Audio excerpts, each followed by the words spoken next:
নাম মোহাম্মদ মিজানুর রহমান। মিজান। বয়স কত এখন? আমার 47। 47 বয়স। থাকছেন কোথায় আপনি? আমি বর্তমানে ঢাকায় এয়ারপোর্টের সামনে থাকি, আর Barishal brown compound, circuit house অপোজিটে 16 নং ওয়ার্ড আমাদের। আচ্ছা, তো আপনি কি মানে ঢাকায় থেকে আমাদের অনুষ্ঠানটা শোনেন নাকি বরিশালে থাকা অবস্থায়? না, আমি এটা আমার একটা ঢাকায় বসেই শুনি। বরিশালে প্রথম শুনছি আমার একটা ফ্রেন্ড, ছোট ভাই, ছোট বন্ধু, ও আমাকে বলছে, দোস্ত মিজান ভাই এরকম একটা FM এ গল্প হয় রাত্রে 12টার পরে। আমি বলছি যে আমার ঘুম আসে না, নেশা করতাম তো ঘুম আসে না। তখন ও আমাকে বলে যে এরকম একটা গল্প আছে, ওইগুলো শুনলে শুনতে শুনতে ঘুম এসে যাবে। তো আমি তখন শুনছি, শোনার পরে বেশ ভালোই লাগছে। তখন দেখি জীবন কাহিনী ওই স্টোরিগুলো বলে, খুবই ভালো লাগছে। তারপরে খুব ওইগুলো শোনার পরে এক পর্যায়ে আমার ঘুম ক্লিয়ারলি আসে। তারপরে এইভাবে তারপর একদিন হঠাৎ করে পাইনি, আমি ওকে বলছি কি রে আজকে তো আর ওই অনুষ্ঠানটা নাই, কারণ ওইটা বৃহস্পতিবার বুধবার হয় আর এরকম গ্যাপ যায় কিছুদিন। তখন আবার খুব বিষণ্ণ লাগতো, তখন খুব খারাপ লাগতো। সেই থেকে ও বলার পরে এইটার আশায় থাকতাম কোন দিন বুধবার আসবে, কোন দিন বুধবার আসবে। আচ্ছা, তো আপনার যে গল্পটা সেটা তো একটা অনেক বড় অপরাধ নিয়ে গল্প, কিংবা ভুল নিয়ে গল্প, আমি যাই বলি না কেন। আপনি কি সেই ভুলের মধ্যে এখনো আছেন নাকি ভুলের পরিণতি ভোগ করতেছেন? না, আমি ভুলের পরিণতি ভোগ করতেছি, বাট ভুলের ভিতরে নাই। ফাইন, আমরা ছোটবেলা থেকে শুরু করি, ব্যাকগ্রাউন্ড থেকে জানবো একেবারে। বলেন। আমি যখন ক্লাস 7-এ পড়ি, ঝালকাঠি সরকারি উচ্চ বালক বিদ্যালয়ে, তখন আমি ফার্স্ট বয় ছিলাম। তখন আমার একটা ফ্রেন্ড ছিল ওখানে, ওর নাম তাহেরউদ্দিন। ও আমার 10-এর ভিতরে ছিল না, ও একটা ভালো, মোটামুটি ভালো ছাত্র ছিল। আচ্ছা, তো এই জায়গাটা আসার আগে আপনার বাবা কি করতো? আমার বাবা উনি রিলিফ অফিসার ছিল, লেট ঝালকাঠি মহকুমা ছিল। তো আপনার কয় ভাই বোন ছিলেন? আমরা 5 ভাই 2 বোন। আপনি বড়? না, আমি 4 নাম্বার। হ্যাঁ, বলেন। তো বন্ধুর কথা বলছেন। ওই বন্ধু একদিন স্কুল ছুটি হওয়ার পরে আমাকে বলে, দোস্ত চলো এক জায়গায় যাবো। আমি বলছি কোথায় যাব? তখন আমাকে বাসায় আমি বই খাতা রেখে ওর সাথে আমার একটা সাইকেল কিনে দিছিল আব্বা খুব। ওই সাইকেলটা ওকে পিছনে নিয়ে, ফোনিক্স সাইকেল, পিছনে নিয়ে আমি ওকে নিয়ে বের হয়েছি। ঝালকাঠি কালীবাড়ি রোড আছে, ওখানে আমি ওরা নিয়ে যাই। তখন ও আমাকে একটা ফার্মেসির সামনে দাঁড় করাই আমাকে বলে, দোস্ত একটু দাঁড়াও, আর তোমার কাছে টাকা আছে 25 টাকা? আমি বলছি হ্যাঁ দিস। দেওয়ার পরে একটা ফার্মেসি থেকে ওটা ওষুধ কিনছে, এটার নাম। তো আমি এটা ও কেনার পরে আমাকে নিয়ে গভর্নমেন্ট স্কুল, মানে গভর্নমেন্ট স্কুল নামে পরিচিত, ওই সরকারি স্কুল বলতো না, বলতো গভর্নমেন্ট স্কুল। তা আমি ওই স্কুলের মাঠে ওর সাথে আসছি, এসে বসছি, সাইকেলটা রেখে। বিকেলবেলা ছিল, মানে কত 4টা 4:30টার মতো। সব ফ্রেন্ড সার্কেল ওইখানে খেলাধুলার জন্য আসছে। আমি আরও অগোচর এক জায়গায় বসে খুব গল্প করতে, আর একটু একটু আমাকে খাওয়াচ্ছে আর আমিও খাইতেছি। বেশ খাওয়ার পরে খুব ভালোই লাগতেছে, রিল্যাক্স। খাওয়ার পরে বেশ পরে বলে, দোস্ত চলো চা খাই। তো আমাদের ওইখানে সরকারি কলেজ আছে, নদীর পাড়ে, ভাঙনে গিয়ে যাইতেছে, খুব ভালো লাগে, মনোরম পরিবেশ। তো ওখানে গিয়ে দুধ চা আছে, গরুর দুধ খাইতেছি। খাওয়ার পরে এত ভালো লাগছে। তারপরে আমি খুব বাসায় আসার পরে মানে খুব উৎফুল্ল, সব কিছু চটপট করতেছি।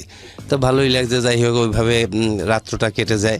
পরের দিন রাত্রে আর পড়াশুনো হয় না, মানে ক্লান্ত হয়ে গেছি, ঘুমিয়েই যাই। সকালে উঠে গোসল সেরে পড়া একটুখানি পাশে বসি, তারপরে আবার ক্লাসে স্কুলে চলে যাই। তার যার স্কুলে আমার ভালো লাগে না, দোষ ওইটা একটু আরেকটু খাওয়াবি, আর একটু কিনবি। আজকে কি জিনিস ছিল ওটা? একটা ফার্মেসির ওই ওষুধ, কাশির সিরাপ। আচ্ছা। বলছে, দোস্ত আমার কাছে তো টাকা নেই। আমি বলছি তা আমি আব্বার কাছে যাই, চল তুই। আমি নিচে দাঁড়বি, আমার আব্বা তখন ঝালকাঠি মহকুমায়। তা আব্বা যে খাস কামরায় বসা থাকে, তা আমি ওকে নিচে দাঁড় করি, আমি আব্বুর কাছে চলে যাই। আব্বার কাছে গিয়ে বলি, আব্বু আমাকে এরকম 50টা টাকা দাও, কি করবো? আমি বলছি, আব্বু ঘুড়ি কিনবো, ঘুড়ি আর কি, উড়ানোর ঘুড়ি। তা আব্বা, আসলে আপনি ওই জিনিসটা কিনবেন, তাই তো? হ্যাঁ, আমি তো কিনবো ওইটি, কিন্তু মূলত তার সাথে আমি মিথ্যার আশ্রয় নিছি। নিয়ে আব্বা আমাকে 50 টাকা দিল। দেওয়ার পরেও আরেকটা স্লিপ লিখে দিয়েছে, ধীরাদার হিন্দু এক দাদা আছে, তার দোকান, ওখানে আমি প্রতিদিনই খাইতাম, কিন্তু লিখে দিয়েছে যে ওকে নাস্তা খাওয়াই দাও, ছানা মাখন আর রুটি। পড়তে যাবো এই জানে। তা আমি ওইটাও আর না খেয়ে ওকে নিয়ে ওই দোকানে খেয়ে তারপর বের হয়ে ওইটা আবার কিনে খাইছি। খাওয়ার পরে এইভাবে আমি এটা আসক্ত হয়ে গেছি, প্রতিদিনই খাইতাম এভাবে। খাওয়ার পরে একদিকে আমি এক পর্যায়ে আমার মেজো ভাই, যিনি ওই বাইরে ছিল, আর বড় ভাইটা তো তার আগেই গেছে, আমি 7-এ পড়াকালীন সে ওয়েস্ট জার্মানিতে এখনো প্রেজেন্ট। তো ওই মেজো ভাইটা কানাডায় থাকে, উনি আসছে আমাকে দেখে উৎফুল্ল এরকম কেমন জানি করি, তো উনি স্যামসিনটা বুঝতে পারছে আমার যে নিশ্চয়ই ও কোনো কিছু খায়, এভাবে করে কেন। এর মাঝখানে কিন্তু আমার 1 বছরের মতো পার হয়ে গেছে, কারণ আমি সংক্ষিপ্তভাবে বলি কত যাই। তখন আমি ওই রেজাল্টও আমার দেখে কি ব্যাপার, এখন যে মিজান আমার ভাই ছিল ফার্স্ট বয় সবচেয়ে ভালো আজকে কারণ ভাই আমি জীবনে যা করছি সেই থেকে আমার ভাইটা আমার দিকে তাকাই আমার জড়াই ধরি, বলে ভাইয়া তুই কি খাও আমাকে বল, আমি রেজাল্ট খারাপ করছি, আমি 10-এর প্লেসে ওর রাখতে পারিনি। তখন খুব কষ্ট পায়, তখন আমাকে খুব গার্ডিয়ান্স দেয়, তারা খুব। কোন ক্লাস থাকতে এটা? তখন আমি 9-এ উঠছি, ক্লাস 9-এ। সেই থেকে আমাকে তারা খুব কঠোরভাবে আমাকে মানে না আমাকে প্রহর করে না, আমাকে খুব বুঝালে আমি সেই বুঝের মাধ্যমে আমি ওখান থেকে বুঝি, যখন বলে তখন বুঝি, বের হয়ে গেলে আবার সেই ওই ফ্রেন্ড ওর সাথে দেখা, ওইও আস্তে আস্তে চলে যাই। তারপরে এইভাবে আমার দিন কেটে যায়। আমি এসএসসিতে যাই হোক মোটামুটি করে কোনো রকম আমি স্টার মার্ক আনছি, টায় 750 মার্ক পাইছি। কোন গ্রুপে ছিলেন? আমি মানবিক ছিলাম। সায়েন্সে ছিলেন। 750 মার্কস খারাপ না, এটা ভালো রেজাল্ট। হ্যাঁ, তখন আমাকে নিয়ে এসেছিল, তখন ওই আমি বরিশাল ক্যাডেটও চান্স পাইছিলাম। তা আমার ছোটবেলা মা মারা যাওয়ায় আমার আব্বা দূরে ছাড়ে না, কথা বলছে না আমার কাছে থেকে পড়বে। তো আমি তখন ওই আমাকে ছাড়ে নিয়ে স্টার মার্ক পাওয়ার পরে আমি বরিশালে এসে পড়াশোনা করি। বরিশালে আমাদের নিজের বাবা বাড়ি করছে অনেক আগে, তো বরিশালে আব্বা নিয়ে আসে। বরিশালে আসার পরে আমি বরিশালে সরকারি সৈয়দ হাতেম আলী কলেজে পড়ি, ওখান থেকে পড়ি। আর এই ফাঁকে কিন্তু আমি ওই ফ্রেন্ড হারাই ফেলাই। তখন আমি বরিশাল কলেজে ওই হাতেম আলী কলেজে আরও ফ্রেন্ড সার্কেল পাই গেছি, যা অসৎ সঙ্গের সাথে মেশলে যা হয় ওইরকম ফ্রেন্ড পাইছি। ওরা আমাকে নিয়ে ওরা করতো কি যে ওই বরিশালে সর্দার ফার্মেসি নামে একটা ফার্মেসি আছে, খুব ফেমাস নাম করা, উনি খুব ড্রাগস বিক্রি করে, এমনকি ইনজেকশন। আমি ইনজেকশন জীবনেও নেইনি আর এখনও না। আর এখন তো totally I hate the man who is in difference how to addicted man, আমি টোটালি ঘৃণা করি। তখন আমি ওইখান থেকে ওই আমার এক ফ্রেন্ড আছে ওই ইউসি, ওইটা আমাকে এনে একটা খাওয়াইছে। তখন আমি ওই ট্যাবলেটটা তো আমি কোথাও একা চাইলে পাবো না, তখন আমি ওই বানানটা আমি মুখস্থ করিয়ে রাখছি, EC10mg। তো আমি একটা খেলাম, পরে খুব শৈলীর ভিতরে উত্তেজনা ভাব, যারে তারে না যেভাবে ব্যবহার করি তারাম তারাম চোপার থাবর এইরকম করতেছি, এইরকম করি, এরকম একটা খাইছি। পরে মানে পরের দিনে আবার একটু খাইছি, আবার এরকম করতে করতে আমি অ্যাট এ টাইম বাড়তে আমি যখন অনার্স কমপ্লিট করি সেই পর্যন্ত আমার কিন্তু প্রতিদিন 100 ট্যাবলেট লাগবে, 100। একদিন আমি এক লগে 150 ট্যাবলেট খাওয়ার পরে আমি আমার এই পেট পোষাইছি নিজে, আমাকে কেউ কবজ দিতে পারেন, আমি নিজে এইগুলা পোষাইছি। শরীরে এত গরম হয়ে গেছে, উত্তেজিতভাবে আমি এইগুলো করার পরে আমার ওই করার পরে আমি বাসায় আসছি। বাসায় হাঁটতে পারি না, বাসার দরজা রাখিয়া পাশে বলে আম্মা, মানে স্টেপ মা আছে, আম্মা মা দরজা খোলো মা। আমার বড় বোন দোতলায় থাকতো, দুলাভাই এক্সিডেন্ট পাবলিক হেলথের বরিশালে, বর্তমানে প্রেজেন্ট। তখন ছিল এই সাব অ্যাসিস্ট্যান্ট ইঞ্জিনিয়ার। তখন আর কি আমাকে বড় আপু ওখান থেকে দেখে যে আমি দরজা রাখিয়া ওয়ালটাকায় মা করতেছি, তো উপর থেকে আসিয়া ওই বোন আমাকে নামিয়ে আমাকে ধরিয়ে বাসায় নিয়ে গোসল টোসল করাই, মাথায় তেল পানি দিয়ে ঘুমলো হয়েছে। পরের দিন সকালে আমাকে নিয়ে একটা রিহ্যাব সেন্টারে নিয়ে যায়, বলে তুই একটু সুস্থ হ, তোর রেজাল্ট সব ভালো, তুই সুস্থ হইলে তোরা আমি বাইরে উচ্চশিক্ষার জন্য পাঠাবো। বড় ভাইয়ে বলছে তুই একটু সুস্থ হ, তুই মনে কিছু করিস না, এখানে কিছুদিন থাক, তোর সাথে প্রতিনিয়ত আমি দেখা করব। আর আমার মা ছিল না, ওই বোনই আমার একমাত্র, আমার জন্য যা করে এখন করে। আমি এই যে ঢাকা আসছি, এখনো আমার জন্য যা করে, যখন যা প্রয়োজন হয় আমাকে দেয়। তখন এই বোনটা ওখানে ভর্তি করাই দেয়, তো ওই ভর্তি করায় ওইটার নাম হয়েছে সুমন সাহেব। ওই সুমন আমার অনেক ছোট ভাই, ও একটা রিহ্যাব খুলছে, ও নেশা করতো, ওর সাথে আমি অনেক খাইছি।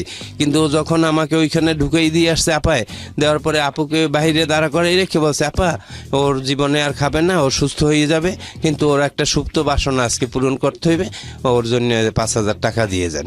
আর আমাকে ওখানে ভর্তি করার জন্য অ্যাট এ টাইম 50,000 টাকা নিয়েছে তারা। মূলত নেওয়ার পরে আমার বোন তো মন মানে না, চিন্তা টাকা দিয়ে কি হবে, আমার 3টে ভাই ইউরোপ কান্ট্রিতে প্রেজেন্ট, আমার এই ভাইটা শেষ হয়ে যাবে। আর এই ভাইটাই ভালো ব্রিলিয়ান্ট স্টুডেন্ট ছিল, কিন্তু এই জন্য আমার ভাই সেই সময় আমার বোনটা আমার জন্য খুব ওইখানে দাঁড়াইয়ে টাকা দিয়ে গেছে, বলছে ঠিক আছে। আর 5,000 টাকা দিয়েছে আমার জন্য সুমন। ওর সাথে আমি বহুত নেশা করছি। ও আমাকে এই ট্যাবলেট এইটা ওইটা মানে ক্যানাবিস, হ্যাঁ, যেটা অ্যানোনিমাস, যে কিছু সব কিছু আমাকে ও ইউজ করাইছে, এমনকি মেলই পর্যন্ত আমাকে সেখানে নিয়ে গেছে। কিন্তু এখন আমি ওর ওখানে তখন ট্রিটমেন্টের জন্য আমার বোন দিয়ে আসছে, আমি বলি সুমন এদিকে শুনিয়ে যাক। এখন সুমন বললে হবে না, এখন সুমন ভাই বলতে হবে। তখন আমার ভিতরে একেবারে সেন্টিমেন্ট হয়ে গেছে, কিরে তুই আমার ছোট ভাই, তোর সাথে আমি বহুত কিছু করছি, তোরে ভাই বলবো এখানে রুমে আটকাই আমার মফেল দিবি, তো সহ্য করা যায় না। তখন ও রুমে আসতে পারে, ধাম করে একটা ঘুষি মারলাম, এখানে রাগে হয়ে যায়। আমি উদ্বিগ্ন নেশার জন্য, কোনো কিছু ভাল লাগে না, কিরে তুই আমার কথা শোনো না, আমার তো ভাল লাগে না, একটা ঘুষি মারিয়ে ফেলেছি রাগ হইয়া। মারার পরে ওরা আমার গামছা দিয়ে হাত পা বাদ দিয়ে আমার নাকে পানি ঢালে আর মগের ভিতরে পানি নিয়ে আমার সমস্ত শরীরে মারার পরে আমি একেবারে ক্লান্ত হয়ে যাই।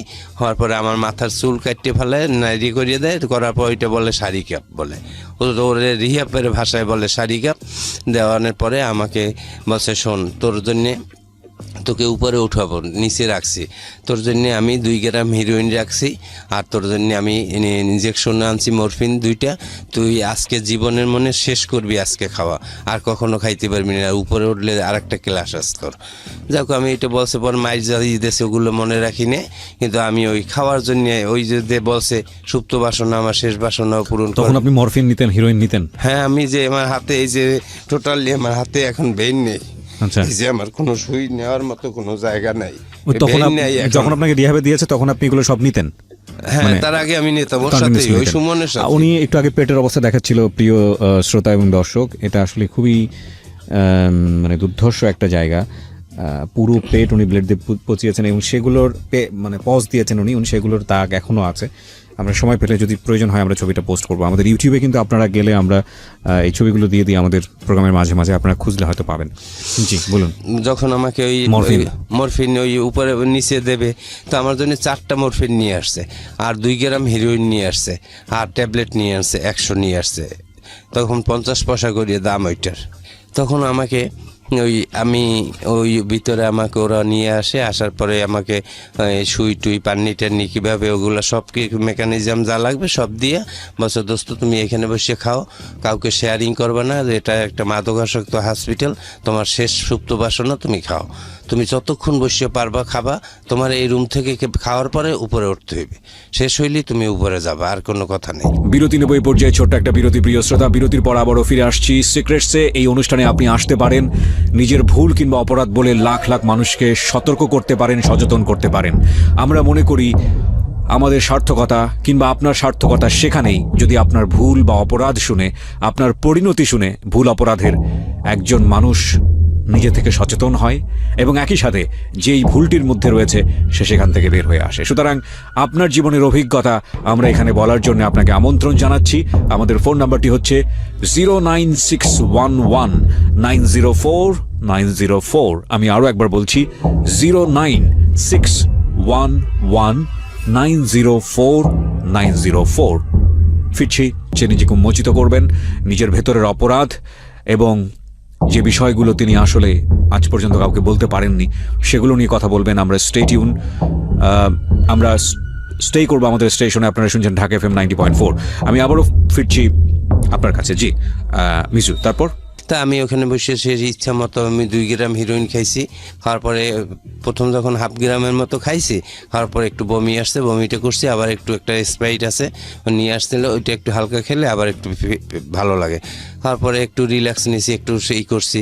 প্রায় সকালে ওখানে দিয়ে আসছে, সন্ধ্যার সময় আমার উঠেছে, অতক্ষণ আমি খাইছি এই ট্যাবলেট আর হিরোইন, এই মরফিন, এগুলো এট এ টাইম সবই। ট্যাবলেট খাইনি আগে, ট্যাবলেট রাখিয়ে দিছি যে এইটা আমার শেষ খাওয়া, উপরে যেই ঘুমাবো, আমার চিন্তা যে আমি ঘুমাবো। এই তো ওইটা খাওয়ার পরে আমি 1/2 গ্রামের মতো রয়ে গেছে, 1.5 গ্রাম আমি খাইছি, আর 1/2 গ্রাম পারিনি, আর শরীরে কুলায় না, মানে খুব হয়ে গেছি। তারপরে ওই ট্যাবলেটটা, এখন আমি ট্যাবলেট খাইতে পারতেছি না, মানে ক্লান্ত হয়ে গেছি। যাক, আমি এখানে একটু ক্লান্ত হয়েছি, একটু ঘুমানোর মতো পড়ি, পরে আবার ওইটা খাবো। তখন ঘুমাই পড়ছি, তোরা আমার উপরে উঠে এনেছে, আর ট্যাবলেট আর খাইতে পারিনি। তো উপরে উঠছি, পরে ঘুম দিয়ে 3 দিন পরে উঠছি, আর আমাকে ওরা ঘুমের মধ্যে টুকরো টুকরো করে একটু খাওয়াইয়ে দিয়ে পরে আমি সুস্থ হয়েছি। পরে আমি 3 দিন পরে ঘুম ভাঙছে? হ্যাঁ 3 দিন, আমি 3 দিনে ওই লাইটের মানে 3 দিন পরে ঘুম ভাঙছে, তারপরে আমি 17 দিন এইরকম লাইটের দিক তাকাই রয়েছি। আমার খাবার নাই, রুচি নেই, শুধু নেশা চাই, কিন্তু আমার ঘুম নাই, খাবার নাই, কিছু না, লাইটের দিক তাকাই রয়েছি। 17 দিন? 17 দিন। ওই সময় কি আপনার মনে আছে কি হতো মাথার মধ্যে? কি আমার মনে করে যে জানলা জুলনা ভাঙ্গি চুরিয়ে ফেলাই, ইয়ারে মারি, ওরে ধরি, আমার একটা রুমের ভিতরে আলাদাভাবে তালা মারিয়ে রেখে দেয়। ভাঙারও কোনো পথ নেই ওই জায়গাটা। ওই মাদকাসক্ত হসপিটালটা এমন ভাঙিয়ে যায়, আমি বাইরে মনে হচ্ছে যে এইগুলো সব ভাঙি, মাথা মতো ফাটাই ফেলাই। এই যে মাথার উপরে একটা ওইখানে একটা অ্যাঙ্গেলের মতো আছে, আমি একটা বাড়ি মেরে এখানে মাথাটা ফাটাই ফেলাইছি, মানে নেশার কষ্টে। যে আমার ভালো লাগতেছে না, কি রে আমার কি অবদ্ধ ঘরের ভিতরে রাখছে, এগুলো কি তোরা এগুলো কেন? আপনি কি ব্যাখ্যা করতে পারবেন যে ওই সময় ফিলিংসটা কি হয়, জিনিসটা নেয়ার পরে ফিলিংসটা কি হয় আর না নিলে কি হয়? হ্যাঁ, নেওয়ার পরে পৃথিবীর সব শত্রুরে মনে হয় যে সে আমার ভাই, বন্ধু, ও আমার সবচেয়ে প্রিয় বন্ধু, ও আমার ভাই, ও আমার সব কিছু। কোনো শত্রুরে শত্রু মনে হয় না। আর না নিতে পারলে মনে হয় কি যে আপন ভাইরেও মনে হয় যে ও আমার কাছে শত্রু, ওরে আমি গুল্লি দিয়ে মারিয়ে ফেললাই। এখন এইভাবে আমার একজন এক একভাবে ডেসক্রাইব করে, প্রিয় শ্রোতা, উনি ওনার মতো করে ডেসক্রাইব করেছেন। হ্যাঁ, তখন তারপর আমি সেই 17 দিন তাকিয়ে আছেন। হ্যাঁ, আমি তো 17 দিন এরকম আমার ফুললি আমার স্মরণ আছে। মানে স্মরণ কি, পরেও আমার ফ্রেন্ড সার্কেল যারা রিহাবের ছিল ওরা বলছে, দোস্ত তুই 17টা দিন এরকম লাইটের দিক তাকাই রয়েছ। আমি উইড্রল অবস্থায় ছিলাম, ওইখানের ভাষায় বলে উইড্রল। তা আমি এরকম অসুস্থ, যাই হোক একটু একটু পরে সুস্থ, 17 দিন পরে সুস্থ হয়েছি। আমার বোনে তো রেগুলার দেখতে আসে, তারা ওখান থেকে নাকি তারা বলে যে আপনার ভাই তো আরও অসুস্থ হয়ে গেছে, মানুষকে কামড়ায়। মানে আমার বোনের কাছে দিয়ে আরও টাকা নেওয়ার জন্য তারা এইটা একটা পজিশন খাটাই নিয়েছে, বুদ্ধি খাটাইছে। আমার বোন আমার জন্য যা খুশি সেই রকম করে, কয় আপনার ভাইকে রাত্রে ভালো ভালো একটু খাওয়াইতে হয়, টাকা টোকা দিয়ে যান, আর ওকে এখন দেখতে আসলে ও আরও হয়ে যাবে। তার চেয়ে ওইভাবে রাখছি, ইনজেকশন দিয়ে আমরা শোয়াই রাখি, সুস্থ হয়ে যাইবেন, নিশ্চিন্তে থাকেন। তো তখন আপার কাছে দিয়ে আবার 25,000 টাকা নেছে। আর আমার আপু আমার জন্য ভালো ভালো খাবার নিয়ে আসতো, আমাকে দিত না। ভালো খাবার দিলে আমার ভিতরে নেশা, খাবার, ওইখান থেকে আমি শিক্ষা পাইছি যে first dose does the damage. নেশার প্রথম টান দম্বা চুম্বক সর্বনাশের পথ তৈরি করে। আমি যখন একটু একটু সুস্থ হয়েছি না, তখন আবার ভিতরে কাজ করছে যে আমি কি ছিলাম। আমি একটা ভালো ছাত্র ছিলাম, বাসায় আলালে দুলাল, ভাই বোনের কাছে মা ছিল না, বাবা মারা যায় এসএসসি পরীক্ষার আগে ফর্ম ফিল আপ করার পরে। আমার বোনটা আমার জন্য এত কিছু করে, আর আমি নেশার জন্য আজকে এই বদ্ধ ঘরের ভিতরে আমি। আর আমার বোন প্রতিদিন আসে, আমি দেখতে পারিনি না, বলে লোকজনে আমাকে, অথচ না এগুলো তো আর খাবো না কখন। এই ভিতরে একটা ফিলিংস আসে, তখন আর এগুলো খাই না। কি হয় তখন এই ওখান থেকে আস্তে আস্তে রিলিজ হয়ে 67 দিনের দিন ওখানে একটা সেই আছে, প্রার্থনা আছে। ওই প্রার্থনাটা মুখস্থ না করা পর্যন্ত তারে রিলিজ দেন। ওইটা মুখস্থ করতে পারলি সে বোঝে যে অলরেডি সুস্থ। আচ্ছা, মুখস্থ করতে পেরেছিলেন? হ্যাঁ, আমি পারছি। এখন মনে আছে? হ্যাঁ, ওই তো প্রথমেই স্মরণ করি আমার মহান রাব্বুল আলামিনের নাম, পরে স্মরণ করি আমার জন্মদাতা পিতামাতা, তারপরে স্মরণ করি আমার ফ্যামিলি যারা আমার সুস্থতার জন্য অধীর আগ্রহে তাকিয়ে আছে। এরকম আরো ওগুলো আমার আর বেশিটা একটাই নাই। কারণ এই তখন আমি এইটা বলা প্রায় প্রশান্তির প্রার্থনা বলে ওটাকে। তখন আমি ওখান থেকে 67 দিনের দিন যখন বাইন্ডিংস ফ্রি হওয়ার পরে আমি খুব সুন্দরভাবে আমার স্বাস্থ্য চেহারা অন্যরকম হয়ে গেছে। টোটালি আমি একবার ওই দিন থেকে বলছি যে আর ড্রাগস ইউজ হবে না, আমার জীবনে সুস্থতা হইতে হবে। ওই সময় আপনি কলেজে পড়ছিলেন? আমি পড়াশোনা ছেড়ে দিয়েছি? না, পড়াশোনা আমার চলে। কলেজে পড়েন নাকি? হ্যাঁ, তখন আমি ওই সময় কলেজে পড়েন আপনি? আমি ওই অনার্সে ভর্তি হয়েছি ফার্স্ট ইয়ারে। কোথায় ভর্তি হলেন আপনি? অনার্সে ভর্তি হয়েছি ঢাকাতে। আচ্ছা, ঢাকা কোথায়? ঢাকা কলেজে। ঢাকা কলেজে, ওকে। ভালো ছাত্র ছিলাম। জি, আপনি স্টার পেয়েছেন, আপনি তো ভালো ছাত্র অবশ্যই ছিলেন। আমি তখন ওই ভর্তি হলাম, হওয়ার পরে আমি কি করি, তখন আমার ওই কলেজে একটা গার্লফ্রেন্ড আসে, আমার সাথে ভালো সম্পর্ক হয়ে যায়। ওর নাম হয়েছে সেজুতি ইসলাম। সে যদি এর সাথে আমার একটা ভালো সম্পর্ক হয়, ভালো। ওদের বাসায় আমি যাই, ওদের বাসা গুলশানে 2 নম্বরে। তো ওদের বাসায় আমি যাওয়া আসা করি, ও আমাকে নিয়ে যায়। ও এক মায়ের এক বাবার এক মেয়ে, ওরা আর একটা ভাই আছে, সে ওয়েস্ট জার্মানিতে থাকে। আমার ভাই যেখানে থাকে রুডানার স্টুটগার্ট জার্মানিতে, ওর ভাই ওইখানে থাকে। তো ওই সুবাদে একটা ভালো সম্পর্ক হয়ে যায়। এক পর্যায়ে ও আমাকে খুব ভালো একটা প্রপোজ করে। তো ওর সাথে আমার ফিজিক্যাল রিলেশন হয়ে গেছে অনেক। তা এরপরে আমি ওর সাথে একটু এরকম করতে করতে আমি অনার্স পরীক্ষা সেকেন্ড দিয়ে থার্ড পার্টে যাব, এই সময় ওর সাথে আমার একটু মলমলিন্য সৃষ্টি হয়।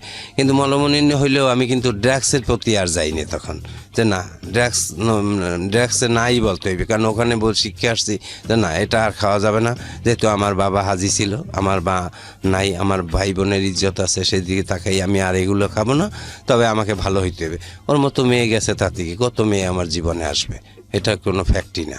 তা আমি আপু আমার বন্ধুর মতো, আপুকে আমি সব বলছি, আপু এই ঘটনা, এখন ওরও আমার সাথে কথা বলে না, আমাকে অন্যরকমই করে। তাতে কি হয়েছে, ওর মতো মেয়ে তোর জীবনে তুই ভালো হইলে তোর মতো মিজানের কাছে বহুত মেয়ে আসবে। এই তারপরে যাই হোক, আমি ওর সাথেই করিনি, আমি অনার্স কমপ্লিট করায় আমি 3 মার্কের জন্য ফার্স্ট ক্লাস পাইনি, সেকেন্ড ক্লাস নিয়ে আমি তারপরে পাশ করার পরে আমি আবার দেশে চলে যাই। দেশে যাওয়ার পরে আমি একা একটা লাভ ম্যারেজ করি, ওইটা হয়েছে গৌর নদীতে বাড়ি, ওদের ভালো অবস্থা, ওদের ও মাস্টার্স কমপ্লিট করছে এখন বর্তমানে, কিন্তু ওর সাথে আর কি লাভ ম্যারেজ করি, আমি ওকে বিয়ে করি। আচ্ছা, আপনি পড়াশোনা অবস্থায় এই কাজটা করেন? হ্যাঁ। ওকে, তারপর? ফ্যামিলি কেউ জানে না, আমি লুকিয়ে এই বিয়েটা করার পরে যখন ফ্যামিলি 1 বছর পর জানছে, তখন জানার পরে ওই ফ্যামিলি ওদের একসেপ্ট করে না, কারণ ওদের বংশগতভাবে একটু নিচে, এই জন্যে। আর আমরা 5টা ভাই অল এডুকেটেড, অল স্কোয়ার। আমার মা কিন্তু গর্ভভাতা পায় মৃত্যুকালীন, এখন 5 ভাই আমরা মাস্টার্স কমপ্লিট। হ্যাঁ, কিন্তু এই জন্যে তখন আর কি করে না, মেনে নেয় না নেওয়ায় ওই আমার বড় আপু রাগ পুরো আমার সাথে ভালো ব্যবহার করে, কিন্তু ওর নামও শুনতে পারে না। তখন ওর ফ্যামিলি যখন জানছে যে আমার ফ্যামিলি অ্যাকসেপ্ট করবে না, তখন হুট করে ও আমাকে 2 বছর, মানে 1 বছর 9 মাস 13 দিনের মাথায় আমাকে ডিভোর্স লেটারটা পাঠিয়ে দেয়। তা বাসায় যখন পাঠায়, আমি ছিলাম না, তো আমার বাসা থেকে ওইটা অ্যাকসেপ্ট করছে, কিন্তু আমি করিনি। পরে আমি একদিন ওই জানি না যে আমাকে ডিভোর্স দিয়েছে। আমি ঢাকা থেকে রামারপুল নামে, মাদারীপুর তো ওদের বাড়ি, কয়ারিয়া নামক জায়গা, কিন্তু রামারপুলে লঞ্চ ঘাট দেয়। আমি রাতে ওই লঞ্চের নাম হয়েছে মহানগরী নিউসান, ওই লঞ্চে আমি ওই রামারপুল নামছি, আমি আমার শ্বশুরবাড়ি গেছি পরে আমাকে ওই জায়গার লোকজন, ওখানে তো সর্বহারা নাম করা সেই সময়, আমি তো ওই লোকজনে আমাকে ধরছে, আমার ধরবে কোপাই মারি ফেলাইবে রাত্রে, আর আমি তো হতভম্ব হয়ে গেছে। যাই হোক, ভাগ্য ভালো, আমাকে ওইখানে একটা সর্বহারা ছিল, উনি নাই, ভাগ্য ভালো, উনি খুবই ভালো লোক। সর্বহারা বললে ভুল হবে, উনি খুব ভালোই, ওনার ভিতরে নাই বললে না। আমার যখনই দেখছে বলছে এই ওর গায়ে কেউ হাত দিবে না, মুখ ওনার বাঁধা, কিন্তু আমি চিনতে পারিনি যে এই হারুন খা, বরিশাল বিভাগের মধ্যেই নাম করা সর্বহারা উনি হারুন খা। কিন্তু উনি আমাকে টর্চারিং করতে, একটা টোক্কা দিতে দেয় না। উনি আমাকে সুন্দরভাবে ওপারে খেয়া পার করিয়ে বলছে তুমি বাড়িতে যাও, এ গ্রামে আর আসো না, তোমাকে ডিভোর্স দিয়ে দিছে, তুমি আসলে এখন ওই লোকজনে তোমাকে এইভাবে অত্যাচার করবে, মারবে। ভাগ্য ভালো আমি ছিলাম, যাও। কিন্তু পরে আমি জানছি যে উনি হারুন খা। তা আমি বাসায় চলে আসি, আসার পরে যখন এইটা শুনছি, তখন মনের কষ্টে আমি বিষ খেয়ে ফেলাইছি। আমার বাসার সামনে একটা সুপারি গাছ আছে, আমি ওইখানে বিষটা কিনছি কি আমার বাসারে দেখানোর জন্য, যে কেন মানলা না, আর এরকম হইলো কেন। আমি বিষটা জাস্ট ধানে দেয়, ওই এর একটা 18 টাকায় আমি কিনছি, মাজায় নিয়ে আমি বোনকে দেখাবো যে এরকম, যে আমি একটু ইচ্ছে করি মুখটা খুললে এরকম মুখে লাগাইতে গেছি, কিন্তু বাই দিস টাইম কেনই জানি আমার মুখের ভিতরে চলে গেছে। আসলে যে কথাই ওইখানে বলে যে ইবলিস থাকে, ওইটার সাথে শয়তান, আর আমি কেনই জানি। আর তার আগে আমি তো এটা খুব কষ্টে আমি দিশে পাইছি, কিন্তু আমি কোনো ড্রাগস ইউজ করি নাই, পুরো দিব্যি সুস্থ। কেনই যেন মনের কষ্টে আমি ওই বিষটা নিয়ে আসলাম, ওই পয়জনটা। তা আমি ওইটাকে মুখের ভিতরে লাগাইতে গেছি, কিন্তু 2-3 ডোক চলে গেছে। যাওয়ায় আমি সাথে সাথে ওই রকম সুপারি গাছের গোড়ায় পড়িয়ে গেছি না। পাশের ঘরে আমার একটা ছোট ভাই আছে, 1-2 বছরের ছোট, ওর নাম সুমন। তা আমার সুমন যাই আমার ছোট ভাইরে ডাক দিছে। আর ওই সময় আমার ওই বড় ভাইটা ইতালি যাবে, আমার ইমিডিয়েট যে বড় ভাই, ও ইতালি যাবে 3 দিন পরে ওর ফ্লাইট। ও আজকে ঢাকায় চলিয়ে যাবে, অলরেডি আমাকে দেখে রাতে এই অবস্থা। ওকে আমি বিদেশে এখন যাব না, ওরে সুস্থ করি। মেডিকেলে আমাকে নিয়ে গেছে, একদিকে মেডিকেলে আগে হোন্ডায় চলিয়ে গেছে, যাই ভর্তি রেডি করছে, আমার নেতেই ওয়াশে চলিয়ে গেছে। তাই ওয়াশের দ্বারা শিক্ষা পাইছি যে কি জিনিস পয়জন খাইলে কি হয়। আমার জীবন নাই, ওর চেয়ে গুল্লি দিয়ে মারি ফেলানো অনেক শান্তি। মানে আমার ভিতরে একটা পাইপ ঢুকাইছে, আর অটোমেটিক একটা বল দিয়ে দিচ্ছে মুখে। আমি হা করি, মা কমু, মা গো কইতে পারি না, মা কইতে না করি, খালি শুধু চিল্লেই। তো তখন আমার আপা ওইগুলো দেখিয়ে খুব কান্না করতে আছে।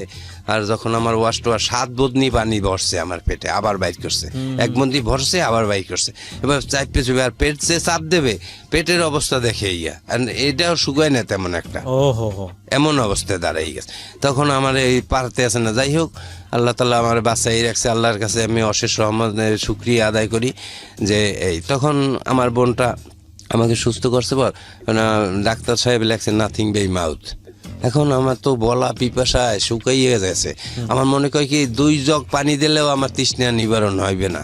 আমার ভাইটে পাশে, যখন আমি পরদিন সকালে একটু হুঁশ হয়েছি, তখন আমি বলি পানি পানি। তখন আমার ভাই ডাক্তারের কাছে জিজ্ঞেস করছে পানি পানি করে, একটু বাবু একটু পানি কি খাওয়াবো?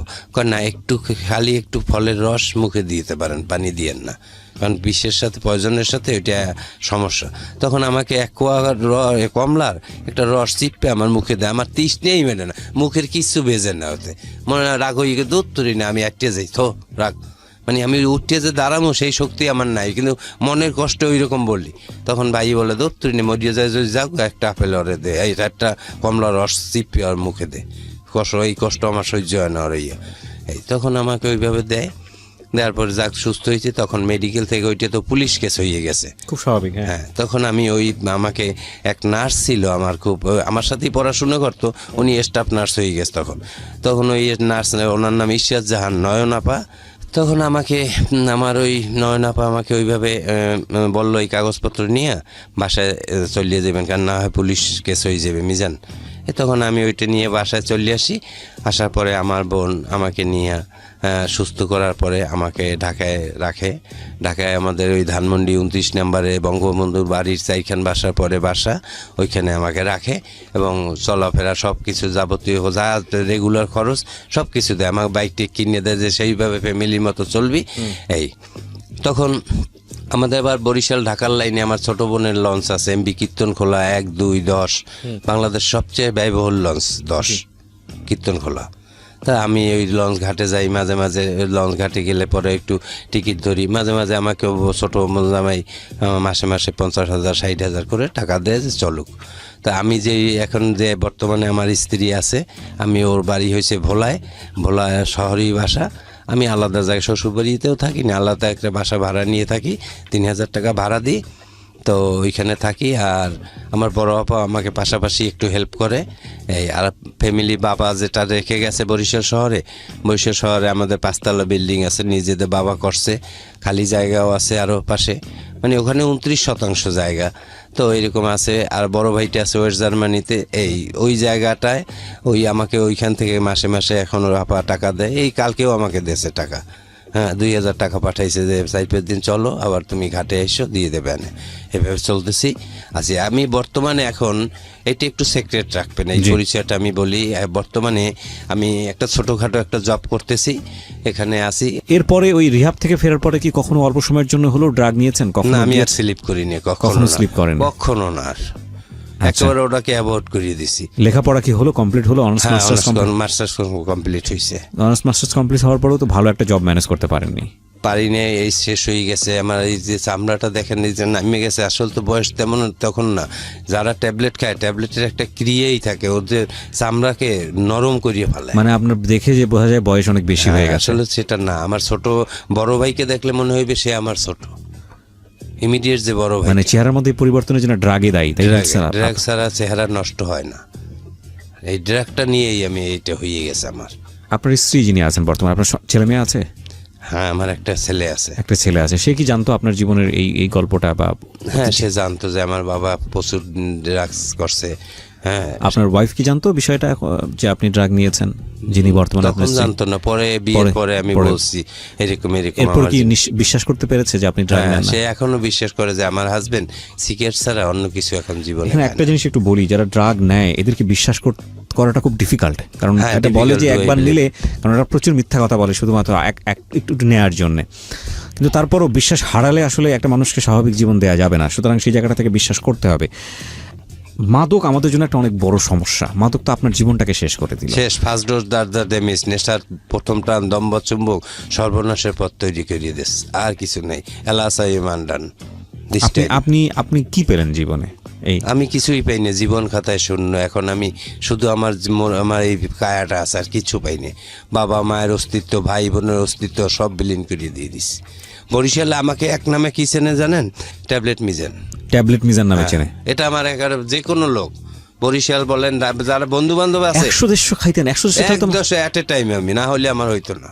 যার 10 mg আর তারপরে বের হয়েছে 5 mg, ও অত আমার লাগবে 300, অত আমার হইতো না, খাইতাম না রাগ হইয়া। দৌড় নিতে আমার কোনো ফিলিংস হয় না।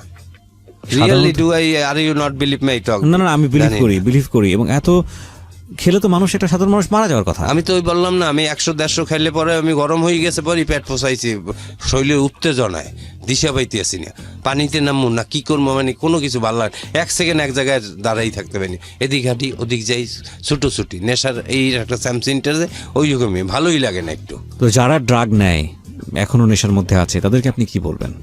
কোনো পরামর্শ দেবেন? পরামর্শ আমি যারা আমার সামনে ইউজ করে তাদেরকে বলি, দোস্ত এটা জীবনের ধ্বংস ছাড়া কিছু আনবে না, তবে তুমি ভালো হয়ে যাও। আমি তোমাকে বললে এখন বলবো খাবো না, পরবর্তীতে খাবা, আমি চলে যাই, তবে এই জিনিসটা আর খেও না। কারণ আমি জানি যে এটা হয়েছে কি, নেশা মূলত সম্পূর্ণ হয়েছে মন। যদি মন থেকে বলে যে আমি এটা খাবো না, তাহলে কোনো দিন তারা খাওয়াইতে পারবে না। নেশা আসছে, হ্যাঁ একটা সিগারেট খেলাম, বাস দ্যাটস এনাফ, চলে যাই। কিন্তু ওই কারো সাথে সমাজের সঙ্গগুণে লোহা বাসে, সঙ্গের সাথে বসলেই সে খাবে। আমার এখন, আমি বিশেষ হয়তো করবেন না, আমি এখানে আসছি কিন্তু এইগুলো শুনিয়া বলার জন্য যে আমার জীবনে আমি যখন এত দূরে আসতে পারছি, আমার ভাই বোন সবাই বিশ্বাস করে যে আমার ভাই ফ্রেশ, এখন কিছু খায় না। কিন্তু এইটা আমি বলবো যে নেশার যদি সঙ্গগুণে বসে, আমি আর জীবনে অনেক ফ্রেন্ড সার্কেলের কাছে আমি বসছি, এখনও বসি, কিন্তু ওরা ইয়াবা খায়, আমি দেখি। আমার জীবনে আমি একটা ইয়াবা টান দিয়ে দেখিনি, তখন কিন্তু ইয়াবা বের হয় না। জি। আর আমি এখনও খাইনি, আর খাবো না। আল্লাহ যেন আমাকে খাওয়ায় না, সহি সালামতে রাখে, এই জীবনযাপন করিয়ে যেন সুন্দরভাবে আমার মৃত্যু হয়, এটাই আমি আল্লাহর কাছে বলি। আর আমার কিছু বলার নেই। নিশ্চয়ই আমাদেরও কিছু বলার নেই, আমরাও শুধু এতটুকুই বলি। আমি এটা খুব ভয়াবহ একটা জিনিস। আমি এরকম গল্প আপনাদের সামনে উপস্থাপন করেছি যে টান দিয়ে দম আটকে মরে গেছে, এরকম একই সাথে বসে নেশা করছে। এবং এরকম গল্প পেয়েছিলাম, যশোর থেকে রওনা দিয়েছে, নেশা করতে করতে কোন জায়গায় চলে গেছে, কোনো খোঁজ খবর নেই। 7 দিন পরে দেখেছে সে অন্য কোনো একটা জেলায়। তো উনি যে বললো যে 17 দিন শুধু লাইটের দিকে তাকাই ছিলাম, এটা আমার কাছে অস্বাভাবিক মনে হয়নি। এর চেয়ে হয়তো ভয়ানক আরও অনেক কিছু ঘটে। শুধু এতটুকুই বলবো যে যেটা আপনাকে কিছুই দেয় না জীবনে, মৃত্যুর দিকে নিয়ে যায়, এই জীবনটা অনেক মূল্যবান একটা জীবন। সেই জীবন আমরা চাইলে, জীবনের একটা মোমেন্ট, একটা ঘন্টা হয়তো আপনি এমন কিছু করবেন এই পুরো জীবন দশায়, একটা ঘন্টায়, যেটা হয়তো সমাজের অনেক কাজে লাগবে। পুরো দুনিয়া হয়তো আপনার কাছ থেকে অনেক কিছু পাবে। সুতরাং জীবনের আপনি কিছুই করতে পারেননি, পুরোটা জীবন জুড়ে হতাশ হয়ে এসব পথে পা বাড়িয়ে এত সুন্দর, এত মূল্যবান জীবন, এত সম্ভাবনা একটা জীবন, সেটা নষ্ট করার কোনো মানে হয় না। ঠিক আছে, আর কিছু নাই করেন, ইবাদত করেন, কারণ সৃষ্টিকর্তা তো আপনাকে দুনিয়াতে পাঠিয়েছে তার ইবাদত করার জন্য। ভালো থাকুন, আমরা এখানেই শেষ করছি। পরিশেষে একটু কথা বললি দে, আমার যে পূর্ণতা, আমার যে বোনটা, আমার মায়ের স্নেহ আমাকে এখনো দেয়, ওই বোনটার মুখে যেন আমি হাসি দিয়েই যাইতে পারি। আমার বোনটা আমার জন্য অনেক কিছু করে, এখনো করে। আমার ওই বোনটা, আমার 2টা বোন আমার জন্য খুব কাঁদে, এখনো কাঁদে, যে আমি একটু কষ্ট পাইলেই তারা কষ্টের সাথে সাথে আমার ভালোটা করার চেষ্টা করে। আমি তাদের কাছে আমার চিরকৃতজ্ঞ। আমার মায়ের স্নেহ, পিতৃ স্নেহ সব আমার ওই 2টা বোন আমাকে দিতেছে এখনো। জি, অনেক ধন্যবাদ, অনেক ধন্যবাদ। প্রিয় শ্রোতা, আরেকজন গেস্টকে নিয়ে আমি একটু পরে ফিরে আসছি। শুরুতেই বলছিলাম একজন ফিমেল গেস্ট থাকবে আজকের সিক্রেটসের সেকেন্ড পর্বে, মানে দ্বিতীয় অংশে। আশা করছি আমাদের সাথেই থাকবেন। শুনছেন ঢাকা FM 90.4 এবং ফোন করতে ভুল করবেন না। ফোন নাম্বারটি হচ্ছে 09611904904। আরও একবার বলছি, 09611904904। বাই দ্য ওয়ে, আপনারা পুরো এপিসোডটি ডাউনলোড করতে কিংবা আপনার কালেকশনে রাখতে, যদি কোনো পর্ব মিস করে থাকেন সিক্রেটসের কিংবা জীবন গল্পের, এখনই চলে যান আমাদের ইউটিউব চ্যানেলে www.youtube.com/DFM904। সাবস্ক্রাইব করতে ভুলবেন না, পাশাপাশি বেল বাটনটি অন করে দেবেন। তাহলে আপনি যদি রাত 11টার সময় শুনতে মিসও করেন, আপনি আপনার সেলফোন থেকে যে কোনো সময় শুনে নিতে পারবেন কি ঘটেছিল। আমরা আপনাদের পরিচয় করিয়ে দিচ্ছি। ওকে, আপনার নামটা একটু বলেন। আনিলা। আনিলা, পুরো নাম হচ্ছে? ফুল নেমটা বলতে চাচ্ছেন না? আচ্ছা, মাথা নাড়ালে হবে না, কারণ এখানে যেহেতু রেডিও, মুখে বলতে হবে। আনিলা, বয়স কত আপনার? আমার 25 বছর। আনিলা জন্ম জেলা কোথায় আপনার? আমার নানি বাড়িতে পিরোজপুর ডিস্ট্রিক্ট। পিরোজপুর ডিস্ট্রিক্টে। আপনি কিছুটা নার্ভাস? এখানে মানুষ মন খুলে মনের গল্পটা বলতে আসে, আর আমরা রেডিওতে এটা প্রচার করছি। আমাদের অনুষ্ঠানের থিম হচ্ছে যে যদি কেউ না শোনে তো আমি শুনবো, এবং আপনি কোনো কিছুর জন্য না, শুধু মন খুলে কথাগুলো বলার জন্য আসুন, আর মেসেজ অটোমেটিক্যালি বের হয়ে আসে, কজ আমাদের এখানে মেসেজ ছাড়া আমরা কোনো স্টোরি প্রচার করি না। তো সেই জায়গাটা থেকে আপনার গল্প আপনি ভালো জানেন, আর সৃষ্টিকর্তা ভালো জানে, তার বাইরে কেউ জানে না। সুতরাং আপনার গল্পে আপনিই মাস্টার, এখানে নার্ভাস হওয়ার কিছু নাই। আপনি মন খুলে আপনার কথাগুলো বলুন, এবং আমার মনে হয় আপনার যেখান থেকে শুরু করতে ইচ্ছে করে আপনি সেখান থেকে শুরু করুন। জি। এটা আমার মার বিয়ের থেকে বলতে চাচ্ছি যে আমার আম্মু তখন 14 বছর বয়স, তার মামা হচ্ছে ঢাকা আলিয়ার স্টুডেন্ট ছিল, ঢাকাতে একটা ডায়াবেটিক্স হাসপাতালে চাকরি করতো। তো আমার আব্বু আলিয়ার স্টুডেন্ট ছিল, আব্বু ওখানে চাকরি করতো, ওখানেই তাদের বন্ধুত্ব। এরপরে বন্ধুর বাড়িতে বেড়াতে যায় আমার আম্মুর মামা বাড়িতে। তো যাওয়ার পরে ওখান থেকে নাকি আমার আম্মুর কোরআন তেলাওয়াত শুনতে পায় আমার আব্বু ফার্স্ট টাইম। তো সেখান থেকেই তার ভালো লাগা। এরপরে সে আমার ওই ভাইয়া ডাকি আমি, যাকে আমার আব্বুর মামা হয়, ওই বন্ধু হয় আমার আম্মুর মামা, তাকে আমি ভাইয়া ডাকি। তো ওনাকে প্রস্তাব দেয় যে আমি তোমার ভাগ্নিকে বিয়ে করতে চাই। তো সেও দেখে যে ছেলে তো ভালোই, আমার আব্বু আবার দেখতে শুনতে খুব সুন্দর ছিল, টাকা পয়সাও মানুষের পিছনে খুব ব্যয় করতে পারতো, হয়তো ওই রকমের ভাবছে যে খুব বড় লোকের ছেলে, দেখতেও হ্যান্ডসাম। তো তারা ছেলের কোনো খোঁজ খবর না নিয়ে, আর আব্বু এমন পাগল হয়ে যায় যে আজকে দিনের মধ্যে বিয়েটা দিতে হবে। আপনি এই ঘটনাগুলো পরবর্তীতে শুনেছেন? হ্যাঁ, কারণ আপনার বাবা মার বিয়ের আগের ঘটনা তো আপনার জানার কথা না, সেটা আপনি পরবর্তীতে গল্পের মধ্যে করে শুনেছেন, যেটা শুনেছেন সেটাই বলছেন। বলছি। তো সেই তাড়াহুড়ো করে সেদিনই বিয়ে দেওয়ার জন্য বলে। তো তারাও ওই রকমের করে বিয়ে দিয়ে দেয়। আমার নানা ছিল না, কিন্তু ওই আম্মুর নানা বাড়ির লোকরা আম্মুকে বিয়ে দিয়ে দেয়। বিয়ে দিয়ে দেওয়ার পরে তো আব্বু কয়েকদিন থেকে ঢাকায় চলে আসে। এরপরে ওই আর কি বিয়েটাই সে করে আসে। এরপরে ঠিক মতো হয়তো যোগাযোগটাও করতো না আম্মুর সাথে। এরকমের বেশ কিছুদিন চলতে থাকে। হঠাৎ একদিন চিঠিতে বলে যে আমার মাকে নিয়ে আসার জন্য ঢাকায়। তো আমার মাকে ঢাকায় নিয়ে আসার পরে এরপরে হচ্ছে আমার মাকে খুব ভয় দেখায় যে মাকে মেরে ফেলবে, অনেক দূরে নিয়ে যেত, নৌকায় চড়াইতো, বলতে তোকে এখন নৌকা থেকে ফেলে দেবো, বাসের নিচে ফেলে দেবো, ছাদে গেলে তোরে ছাদ থেকে ফেলে দেবো। মানে হঠাৎ করে ভয় কেন দেখাবে? এটা সেই ভালো জানে। আপনি যা শুনেছেন সেটাই বলছেন? হ্যাঁ, সেটাই বলছি। তো মা তো এক ছোট ছিল, আর একদম গ্রাম্য মেয়ে ছিল, তার কোনো মাথায় কোনো জ্ঞানই ছিল না যে এই যে কথাগুলো বলছে এগুলো আমার গার্ডিয়ানকে বলা উচিত, বা এরকমের ভয় দেখাচ্ছে। সে ভয় পাচ্ছে শুধু। কত বছর বয়সে বিয়ে হয় আপনার মার? 14 বছর। 14 বছর। আর আপনার বাবার বয়স তখন কত ছিল? তখন হয়তো 30-র উপরে ছিল। 30-র উপরে ছিল। এটা তার প্রথম বিয়ে ছিল আপনার বাবার? না, আপনার বাবার এটা প্রথম বিয়ে ছিল না? না। ওকে, সো এগুলো একটু পয়েন্ট করার মতো, শ্রোতা একটু খেয়াল করবেন। আচ্ছা, ঠিক আছে। তারপর এরপরে তো এরকম একটা ছেলের সঙ্গে আপনার মা তাকে বিয়ে দিল কেন? আপনার মা বলছি, সরি, আপনার নানি তাকে বিয়ে দিল কেন? আমার নানি আর কি এমনভাবে ওই ভাইয়া উপস্থাপন করছিল আমার আব্বুর সম্বন্ধে যে আমার মা খুব সুখে থাকবে। সেও জানতো না যে ওনার আর একটা ওয়াইফ আছে। আচ্ছা, তো বাবা কি করতো? সে ওই ডায়াবেটিক্স কোম্পানি হাসপাতালে চাকরি করতো। ঠিক আছে। আর আরেকটা কাজ করতো, ম্যান পাওয়ারের কাজ করতো, যে বিদেশে লোক পাঠায়, আদম ব্যবসা যেটাকে বলে। আদম ব্যবসা যেটাকে বলে, এটা করতো। তো ওই রকমের আর কি সে এখান ঢাকা থেকে যখন যাইতো অনেক টাকা নিয়ে যেত, যে ওই ভাইয়ার মার কাছে আর কি আমার আম্মুর নানির কাছে দিত আর কি। সবাই একটু লোভে পড়ে গেছিল আমার যেটা মনে হয়। না হয় একটা ছেলের কোনো কিছু না জেনেই ছেলের কাছে একটা মেয়েকে তুলে দেওয়া তো উচিত না। তো সেখান থেকে বিয়েটা হয়। এরপরে তো ঢাকায় আসে আমার মা আসার পরে তখন হয়তো আমি কনসেপ্ট করি আমার মা যেটা বলছে। এরপর তো বাড়িতে যাওয়ার পরে কিছুদিন পরে আব্বুও যায় আমার নানি বাড়িতে। যাওয়ার পরে আব্বুকে বলে যে ঘটনাটাই। এরপর আমার আব্বু তো কিছুতেই রাজি না, যে না এত তাড়াতাড়ি বাচ্চা নেওয়া যাবে না, তোমার বাচ্চা নষ্ট করে ফেলতে হবে। তো মা তো আবুজ, তাকে যেভাবে ঘুরাচ্ছে আব্বু আম্মু সেভাবে ঘুরতেছে। তো হাসপাতালে নিয়ে যাওয়ার পরে সব ওকে নষ্ট করবে। তো ঠিক ওই মুহূর্তে আমার বড় মামা শুনতে পায় যে এই ঘটনা। তখন বড় মামা ওইখানে যেয়ে আমার মাকে নিয়ে আসে ধাক্কাইতে যে তোকে তো ছোট থেকে এই শিক্ষা আমরা দেই নাই। আচ্ছা, একটা মানুষ যে পৃথিবীতে আসবে সে তার রিজিক নিয়ে আসবে, তাকে নষ্ট করার অধিকার কারোই নাই। তো সেখান থেকে নিয়ে আসার পরে তো আমার আব্বু খুব রেগে যায় যে স্বামীর কথা শুনলো না, ভাইয়ের কথা শুনলো। সে ওখান থেকে রাগ করে চলে যাওয়ার পরে দীর্ঘদিন আর কোনো যোগাযোগ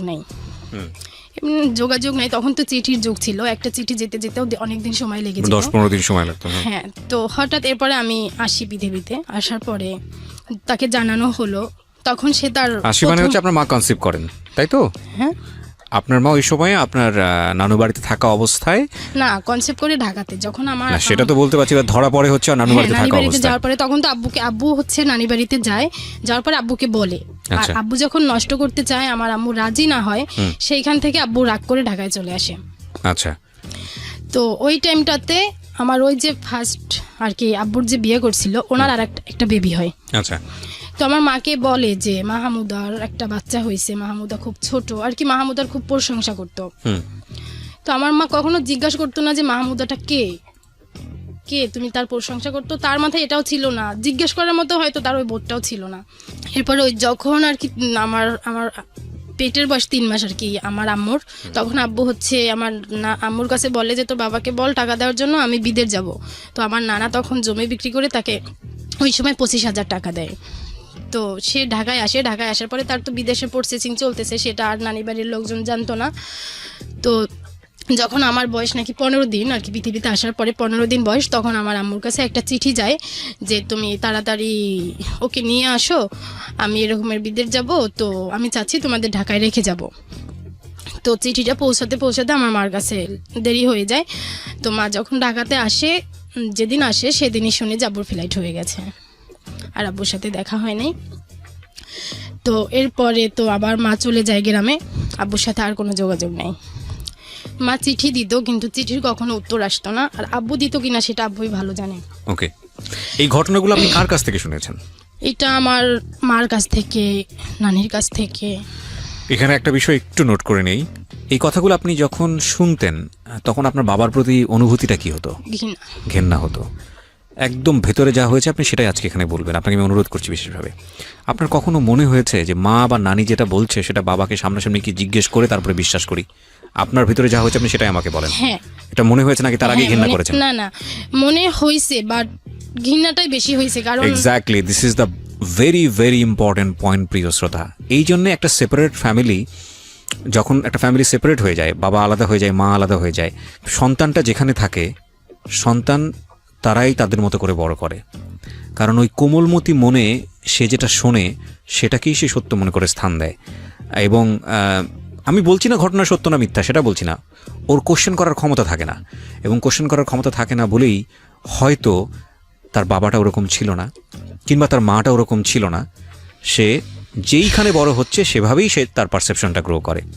সেপারেটেড ফ্যামিলির সবচেয়ে বড় দুঃখজনক ঘটনাটা হচ্ছে এটা, যে মা বাবা সম্পর্কে যা বলবে, সন্তান যেখানে বড় হবে, যদি মায়ের কাছে বড় হয় সে সেই ধারণা নিয়েই বড় হবে, এবং বাবার কাছে যদি থাকে তাহলে মার সম্পর্কে যেটা বলবে সেই ধারণা নিয়ে সে বড় হবে। কারণ সে তো খুব ছোট থাকে, তার ওই কোশ্চেন করার ক্ষমতা থাকে না, তার মনের ভিতর থেকে প্রশ্ন আসবে না যে আচ্ছা ওনারা যেটা বলতেছে সেটা তো মিথ্যাও হতে পারে, একবার বাবাকে ডেকে এনে জিজ্ঞেস করি তো সে এরকম ঘটনা ঘটিয়েছে কিনা।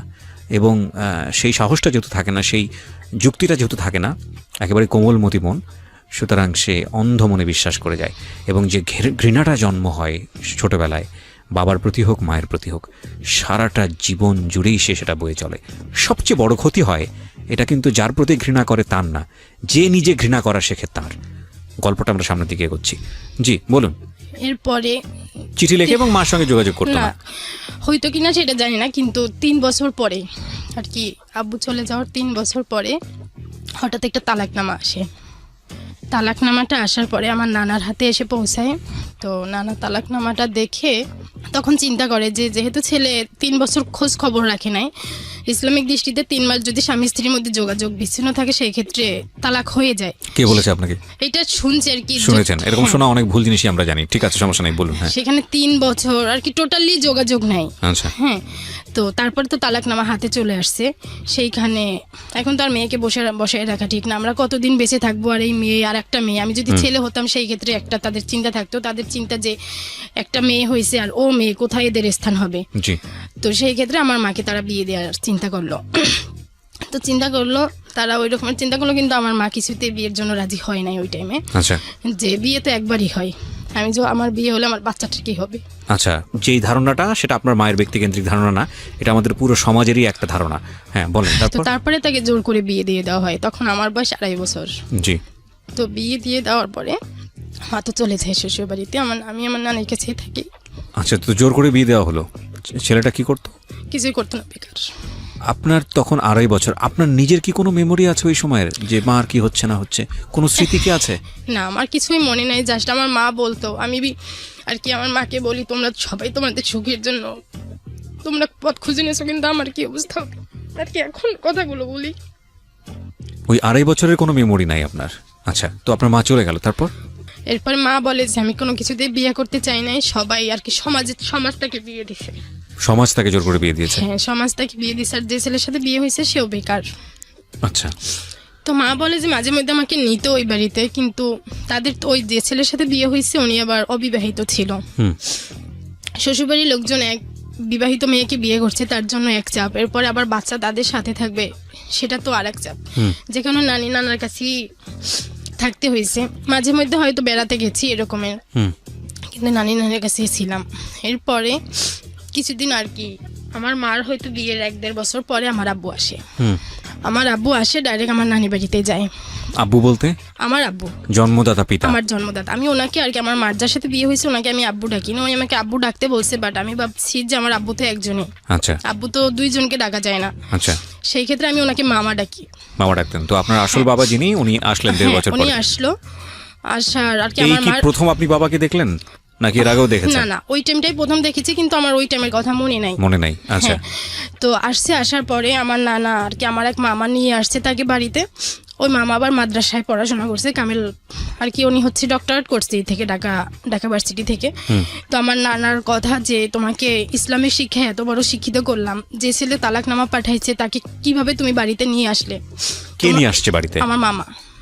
ও, মামা তাকে নিয়ে আসছে। মামার সঙ্গে আপনার বাবার সম্পর্ক কি ছিল? আর কি হয়তো কোনোভাবে মামাকে সে Convince করতে মামার পারছে। সাথে যোগাযোগ করে সে আসছে। তো এসে আমার বাবা যেটা বললো যে আমি তালাক দেই নাই। তালাক দেই নাই মানে?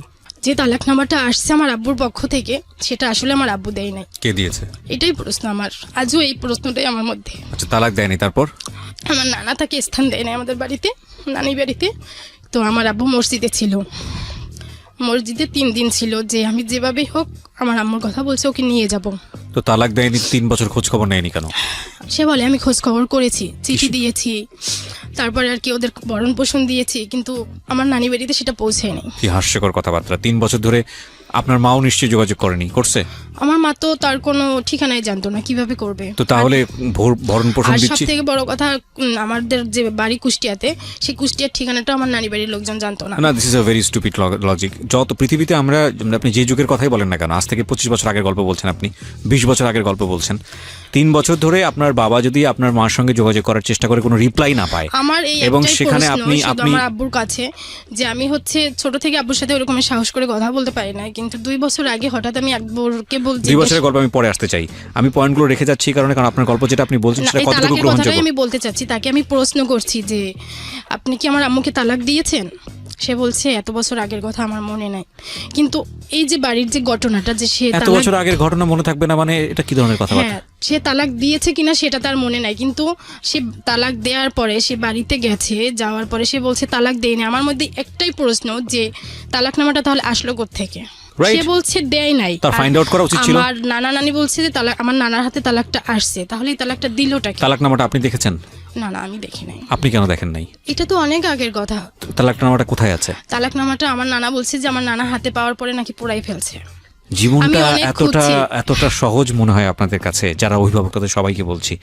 আসলে মানে একটা মানুষের, আপনাদের হয়তো কিছুই হবে না যিনি বাবা, তিনি বিয়ে দিয়ে দিয়েছেন মেয়েটাকে, কিন্তু এই যে মেয়েটা দুনিয়াতে এসছে, এর তো একটা সুন্দর শৈশবের দরকার ছিল না? আজকে যে মেয়েটাকে এখানে উপস্থাপন করছি, এটা একটা মেয়ের কাহিনী না, এটা অনেক ছেলে মেয়ের কাহিনী বাংলাদেশের।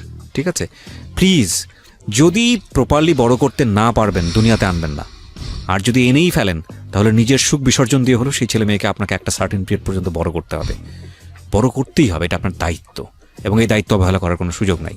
সেটা যত বড়ই ঘটনা ঘটুক না কেন। আনলেন কেন? আগাই আমরা সামনের দিকে। তারপরে আমার আরেক মামা আমার আম্মুকে বলতেছে যে ও যেহেতু এত করে বলছে তাহলে তুমি ওর সাথে চলে যাও। তার কিন্তু সেকেন্ড ম্যারেজ হয়ে গেছে আমার আম্মুর, তো সে অনেক গরিব যার সাথে সেকেন্ড ম্যারেজ হয়েছে। আর আমার আব্বুর দেখতে শুনতে টাকা পয়সা আর কি, ওই শুনে হয়তো তাদের লোভ এখনো আছে যে ছেলেটা এত দূর পর্যন্ত জীবনটা নিয়ে আসছে, তারপরেও আমার মামারা বলতেছে যে তুমি ওর কাছে চলে যাও। তখন আমার মার কথা ছিল যে যদি যেতে ইচ্ছা করে তাহলে তোমাদের বউদেরকে দিয়ে দাও, আমাকে বইলো না। আমার জীবনটা কতবার নষ্ট করতে চাও তোমরা? এক জায়গায় ওইখানে তখন ওই যেখানে আর কি সেকেন্ড ম্যারেজ যেখানে ছিল ওখানেও তখন মা প্রেগনেন্ট ছিল। ওহো, তো ওই প্রেগনেন্ট থাকা আমার বাচ্চাটা নিরাপদ থাকতে পারে না। হুম, তো আমি মনে করি যে আমার মা বাবার কাছে আছে, মাঝে মধ্যে হলে আমি এসে দেখে যেতে পারি, আর আব্বু যদি নিয়ে যায় তাহলে কখনোই হয়তো দেখতে পারবে না। সেইখান থেকে আমার মা চাইছিল না যে আমাকে দিয়ে দেখ, তো আমার নানারাও দেয় নাই, যে আমরা যেভাবে কষ্ট করে থাকি ও আমাদের সাথে কষ্ট করে থাকবে। তো এইভাবে চলতে থাকে। এরপরে আব্বু আসে আর কি মালয়েশিয়াতে থাকতো, তখন তার ওই ফ্যামিলিও নিয়ে গিয়েছিল আর কি। ফার্স্ট যে ফ্যামিলি ছিল ওইখানে তার 2টা ছেলে হয়েছিল, তো ওদেরকে নিয়ে এসে মালয়েশিয়াতে থাকতো। প্রতি বছর একবার করে আসতো, এসে আমাকে দেখে যেত, কাপড় চাপড় যেগুলো দরকার হতো এগুলো দিয়ে যেত। এরকম করতে করতে 2000 সাল পর্যন্ত আসছে। তখন তো আমি প্রাইমারিতে পড়ি, পড়াশোনা মোটামুটি চলতেছে। এরপরে 2000 সালে আসার পরে 2000 সালে সে মালয়েশিয়া থেকে আমেরিকাতে চলে যায়, আর তার ওই ফ্যামিলিকে কুষ্টিয়াতে পাঠিয়ে দেয়।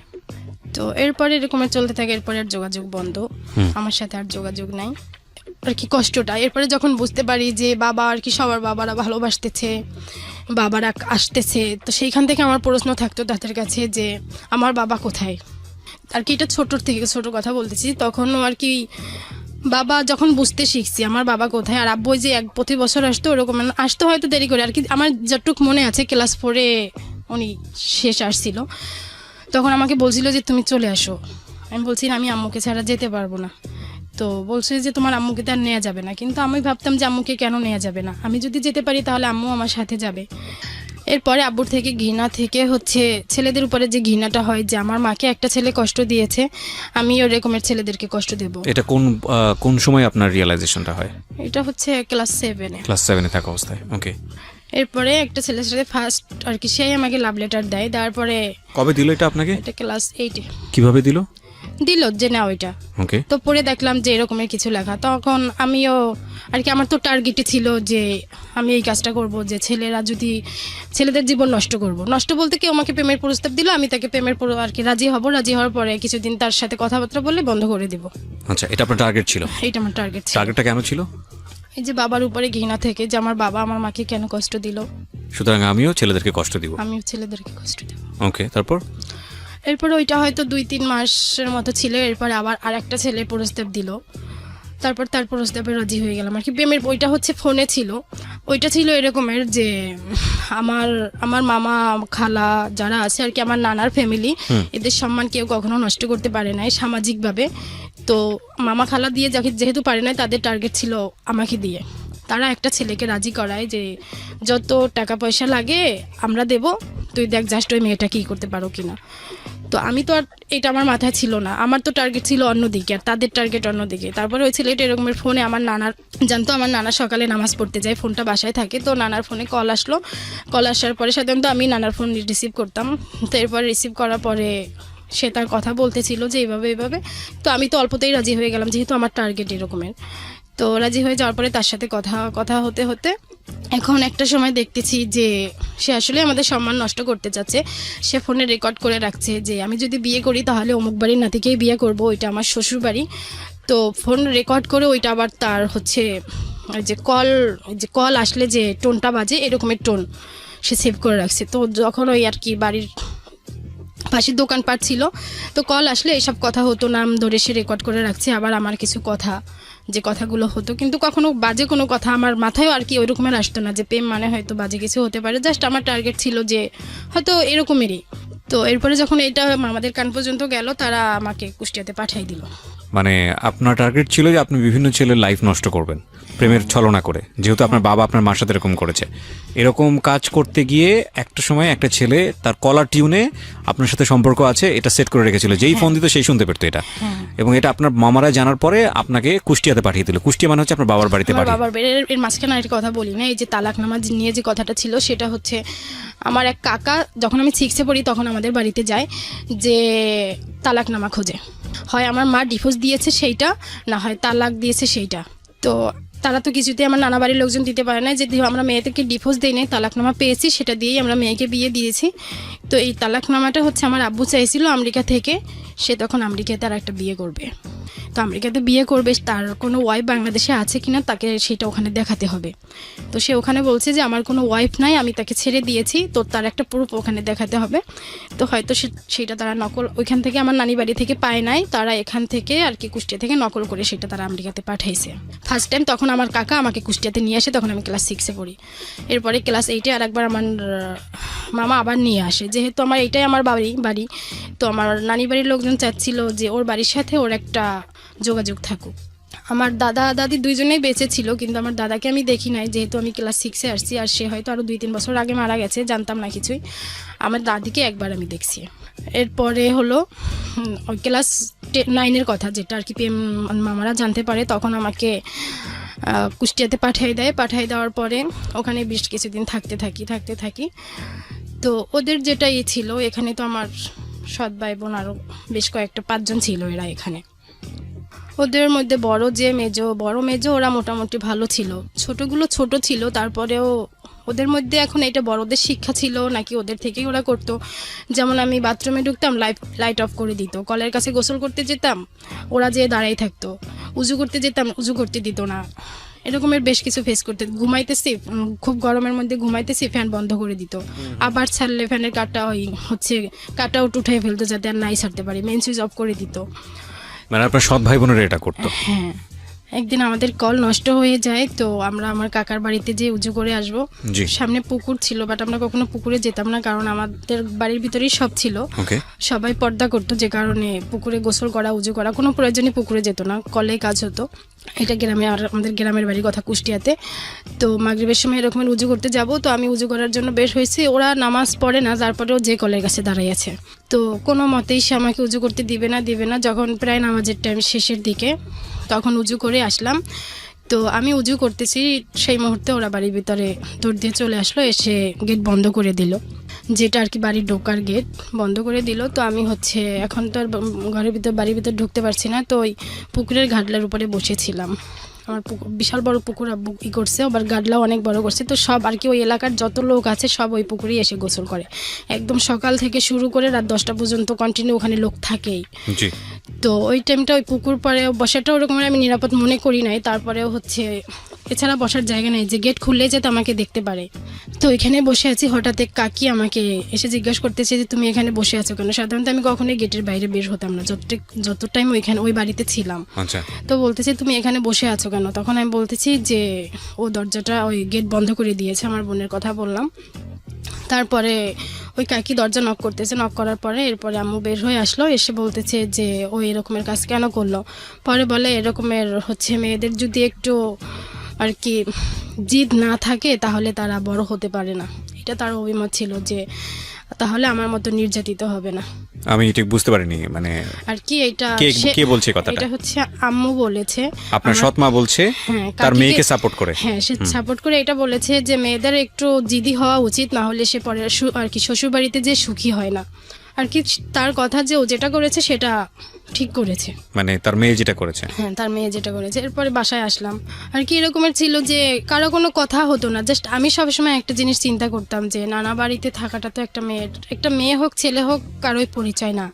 যখন আমি নানি বাড়িতে ছিলাম, এখনও আর কি আশেপাশের লোকজন সবাই চেনে যে অমুকের নাতি, বাট আমার মধ্যে প্রশ্ন যে কেউ যদি আমাকে জিজ্ঞাসা করে তোমার বাবার নাম কি, আমি তোমার বাবার নামটাই বলি, কিন্তু ওই এলাকায় তোমার বাবা নামে কেউ নেই। এই বিষয়টা আমার মধ্যে সবসময় কাজ করতো যে আমি আমার বাবার নাম ঠিকই বলছি, কিন্তু এই এলাকাতে কেউ আমার বাবাকে চিনতে পারছে না, এটা তো আমার পরিচয় না। আমার পরিচয় হওয়া উচিত আমার বাড়িতেই, সেখানে আমি কষ্টে থাকি, বাট আমি যদি আমার বাবার নামটা বলি সবাই যাতে আমাকে চেনে যে অমুকের মেয়ে। তো ওইটা চিন্তা করেই আমি কষ্ট যতই হোক, আমার চিন্তা ছিল যতটুকু কষ্ট হোক আমি আমার পরিচয়টা নিয়ে এখানে থাকি, তারা যাই বলুক। আমি যদি চুপ থাকি, আমার নানি একটা কথা আমাকে সবসময় বলতো যে নিজে ভালো হলে জগৎ ভালো, এই কথাটা আমার মাথায় সবসময় কাজ করতো। মানে আপনি ধরে নিয়েছিলেন যত রকমের অন্যায় হোক না কেন আমি চুপ থাকবো, আমি এখানে থাকবো, চুপ থাকবো। আর ওরকম করে আব্বুর সাথে এমনি মাঝে মধ্যে কথা বলতো যে দাও ওর কাছে দাও, কেমন আছো, ভালো আছি, এরকমের। কখনো সে আমাকে জিজ্ঞাসা করতো না যে তোমার এখানে থাকতে কষ্ট হচ্ছে কিনা, কেউ তোমাকে আপনি বলেই বা কি করবেন এখানে, বলে তো কোনো সমাধান হতো না। আপনার বাবা টেনশনে থাকতো, আপনি থাকতে পারতেন না ভালো এখানে, এই কথা বলার পরে এটাই আমার মাথায় ছিল যে আজকে আমি এদের বিরুদ্ধে যতই কমপ্লেন করি সেও এদেরকে রিয়েক্ট করবে, তখন এরা আমার উপরে ডাবল রিয়েক্ট করবে, যেটা Right. আমার আরও বেশি কষ্ট হবে। এটা চিন্তা করে কখনোই আমি তাদের বিরুদ্ধে আপনার কাছে কমপ্লেন করি নাই। জাস্ট কেমন আছো, ভালো আছি, এই পর্যন্ত আমি এখানে যেমন করে আমি ম্যানেজ করে নিচ্ছি, যতটুকু কষ্ট হোক আমি সহ্য করছি। তো এরকম করতে করতে 5 মাস, তখন আমি ক্লাস 10-এ উঠি। তো ক্লাস 10-এর পরীক্ষা আমি দেই নাই আর কি, 10-এ ওঠার যে পরীক্ষাটা সেটাও দেই নাই, টেস্ট পরীক্ষা ছিল। তখন আমাকে স্যাররা ফোন করে, আমি নানির বাড়িতে তো পড়াশোনা করতাম, ওখান থেকে স্যাররা ফোন করে যে টেস্ট হবে, তুমি আসো। তো এরপরে মামাদেরকেও খুব করে বললো যে ওকে নিয়ে আসো। তো এইখানে যে ছিলাম, এখানে আবার একটা আমি মাদ্রাসায় পড়াশোনা করেছি, একটা মাদ্রাসায় হচ্ছে এরা ক্লাস করার জন্য যে তুমি ওখানে ক্লাস করো। তো এত দূর ছিল যে হেঁটে যেতে খুব কষ্ট হতো, অনেক দূর ছিল আর কি।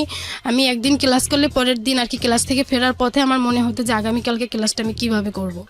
এত দূর ছিল, হেঁটে যাওয়া আমার পক্ষে মোটেই সম্ভব ছিল না। তারপরেও আর কি তাদের প্যারায় যে ক্লাস করতেই হবে, হয়তো আসলে এটা তাদের মধ্যে কি ছিল, একদিন আর কি আমি ক্লাসে কিছুতেই যাব না।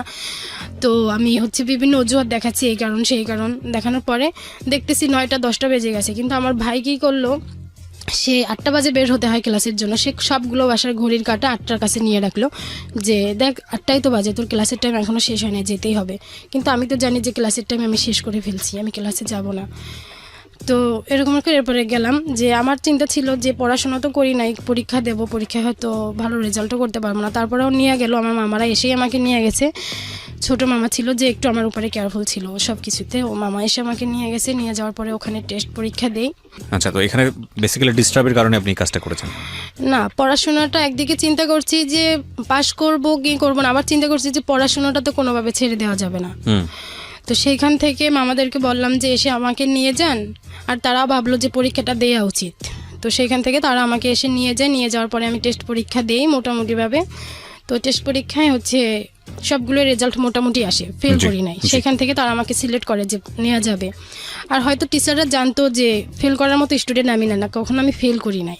তো এরপরে হইলো পরীক্ষা হইলো কিছুদিন পরে। তো ওই যে টাইমটা ছিল আর কি, ক্লাস 10-এর যে টাইমটা ছিল, ওই টাইমটাই আমি কি করতাম, ওই যে ছেলেটা ছিল যার সাথে প্রেমের কথা বলছিলাম, ওখানে ব্রেকআপ, তার সাথে আর কখনো আমি কথা বলি নাই। এরপরে সবসময় শুধু রং নাম্বারে যে নাম্বার বানিয়ে বানিয়ে কল দিতাম, যে যার সাথে কথা বলে যে প্রেমে পড়ে যায় এরকমের। তো এরকমের হয়েছে, একটা ছেলের সাথে প্রেম হলো।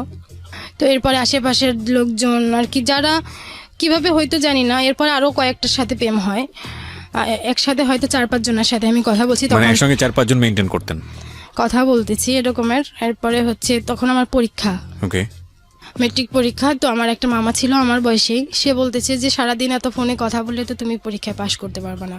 কিন্তু আমার একটা চিন্তা ছিল আমি কখনো পরীক্ষায় ফেলও করব না। তো হঠাৎ এরপরে পরীক্ষা শুরু হয়, পরীক্ষাও দিতে থাকি। হঠাৎ একদিন একটা ছেলে, এর আগেও 2-3 বার ফোন দিয়েছে আর কি, এক কথায় আমার নানার ফোনটা এখন আমি কন্টিনিউ ইউজ করতেছি। সে ওই রকমের বুঝতে পারতেছে না যে আমি এভাবে এই অন্যায়গুলো করতেছি। তো একদিন হচ্ছে ওই নানার ফোনে একটা কল আসে, ওই ছেলে আমাকে দেখছে নাকি আমি জানি না, কিন্তু সে কল করে। আর সব থেকে বড় কথা কি, আমার আব্বু আমেরিকাতে থাকে, আর আমেরিকাতে থাকে, তাদের চিন্তা ছিল যে এই মেয়েকে যদি প্রেমে ফেলাইতে পারি তাহলে হয়তো তারাও আমেরিকাতে যেতে পারবে নাকি আর কি, কোনিতে তারা হয়তো এইভাবে চিন্তা করে আমাকে প্রেমের প্রপোজ করতো, আর আমিও তাদের রাজি হয়ে যেতাম। তো একটা ছেলে এরকমের হচ্ছে বলতেছে যে কথা বলার পরে আমি আমার একটা ফ্রেন্ডকে নাম্বার দিলাম যে দেখ এই নাম্বারটায় আমাকে এই কথা বলতেছে। পরে আমার ওই ফ্রেন্ড কী করলো, ওই ছেলেটাকে থ্রেট দিল। আচ্ছা, থ্রেট দিল। পরে তারপরের দিন হচ্ছে আমার ইংলিশ পরীক্ষা ছিল, রবিবার ছিল, ইংরেজি পরীক্ষা ছিল। তো সে আমাকে পরে সকালে ফোন করে বলতেছে যে কালকে দেখে নেব, তোমাকেও দেখে নেব, তোমার ফ্রেন্ডকেও দেখে নেব, আমাকে কেন থ্রেট দিল। তো আমি পরীক্ষার হলে গেলাম। পরীক্ষার হলে পরীক্ষা শুরু হওয়ার আগেই একটা ছেলে, তখন আমরা 4 বান্ধবী একই কালার ওড়না পরে গিয়েছিলাম, ফিরোজা কালার একই কালার ওড়না পরে গিয়েছিলাম। তো একটা ছেলে এসে ফার্স্টে একটা মেয়েকে জিজ্ঞাসা করলো যে এখানে আনিলাকে, তো ওটা দেখাই দিল পিছনে। এই ছেলেটার সঙ্গে আপনি কথা বলতেন, বাট আপনি চিনতেন না, জানতেন না এই ছেলেটা সেই ছেলেটা? হ্যাঁ, কথা হয়েছে বলতে 2 দিন কথা হয়েছে, জাস্ট ওনাকে আর কি, ওনার কথা শুনে আমার ভালো লাগে না, তাই আমি আমার ফ্রেন্ডকে নাম্বার দিয়েছি যে দেখ এই ছেলেটা এই কথাগুলো বলতেছে। ওকে, আর যে ফ্রেন্ডকে নাম্বার দিয়েছে ও ছেলে ফ্রেন্ড ছিল। ওকে। তো এরপরে হচ্ছে আর কি সে বলার পরে আমি বলছি হ্যাঁ আমি অমুক। এরপরে সে চলে গেল, আমি যে তাকে কোনো প্রশ্ন করব এই সুযোগটা আর পাই নাই। আচ্ছা, এবং তো আপনি এরপরে- জানতেন না যে সে কি না, বলতে সেটাই। এসছে বা টিচার মনে পরে- করেছিলেন? হ্যাঁ টিচার মনে করেছিলাম। পরে হচ্ছে পরীক্ষার মধ্যে শুরু হয়ে গেল, কিন্তু দেখতেছি যে আমার হলটা ওই সিটটা ছিল একদম জানালার কাছে, উনি হচ্ছে ওই হলের সামনে একটা ফিল্ড ছিল, তখন সেখানে দাঁড়ায় ছিল সে আর একটা ছেলে। তো কিছুক্ষণ পর আর কি আমি এদিক থেকে জানালার দিকে তাকাচ্ছি, দেখতেছি ওই ছেলে আর কি ঘুরতেছে, সে ঘুরে দেখতেছে। এখন আমার তো খুব ভয় হচ্ছে যে সে তো আমাকে থ্রেট দিয়েছিল আমাকে দেখে নেবে। তো খুব কষ্ট করে পরীক্ষাটা দিলাম আর কি, এত বাজে পরীক্ষা আমি আমার লাইফে আর দেই নাই। তো ওই দিন আমার ইংরেজি পরীক্ষা ছিল, আচ্ছা, তো আমার ভয় ছিল যে আমি হয়তো ফেলই করব। ওকে। তো এরকমের করে পরীক্ষা থেকে বের হলাম। তো প্রতিদিন আমাকে আমার নানা নিয়ে আসতো, আবার নানাই নিয়ে যেত, এসে একটা গাড়ি ঠিক করে রাখছিল, ওই গাড়িতে করে নিয়ে যেত। আর নানা আসতে দেরি হলো ওই গাড়িওয়ালাই আমাকে নিয়ে যেত। আচ্ছা। তো ওই দিনকার হচ্ছে হল থেকে বের হয়ে গাড়িওয়ালাকেও সামনে দেখছি না, তো আমার খুব ভয় হইতেছে। পরে আমি আমার একটা বান্ধবীকে বললাম যে আমি আমাকে তোমার সাথে করে নিয়ে যাও, আমার হচ্ছে আমি একা যেতে পারবো না। পরে ও বলল যে আমার আব্বু আসছে, আমি তো বাইকে করে যাব, আমি তোমাকে নিতে পারবো না। আচ্ছা, তো এরপর আরেকটা বান্ধবীকে বললাম, ও বলছে ঠিক আছে তাহলে তুমি আমার সাথে চলো। ওর সাথে ওর ভাই ছিল, কিন্তু ওর ভাইকে পরে আসতে বললো। আমি ওই বান্ধবীর সাথে গেলাম বাড়িতে। আচ্ছা, বাড়িতে যে যখন হচ্ছে বান্ধবীর সাথে গেলাম, যেতে যেতে গেট থেকে বের হতে দেখতেছি যে ওই ছেলে সহ আরও কিছু ছেলে গেটের সামনে দাঁড়িয়ে আছে। তো তখন আরও বেশি ভয় হলো যে এখান থেকে তারা কোনো দুর্ঘটনা ঘটায় কিনা। তো ভালোই ভালো বাড়িতে গেলাম, যে হচ্ছে আমি বাড়িতে সব ঘটনাটা খুলে বললাম এইভাবে। এরপরে হচ্ছে ওই ছেলে কিভাবে আমার এক মামির নাম্বার নিয়েছে, সে আর কি আমার ওই যা যা করছে সে এখানে, সেটা সে তার আমার মামিকে বলছে। আচ্ছা, আর আমি যে বান্ধবীর সাথে গেছি সেটাও সে বলছে।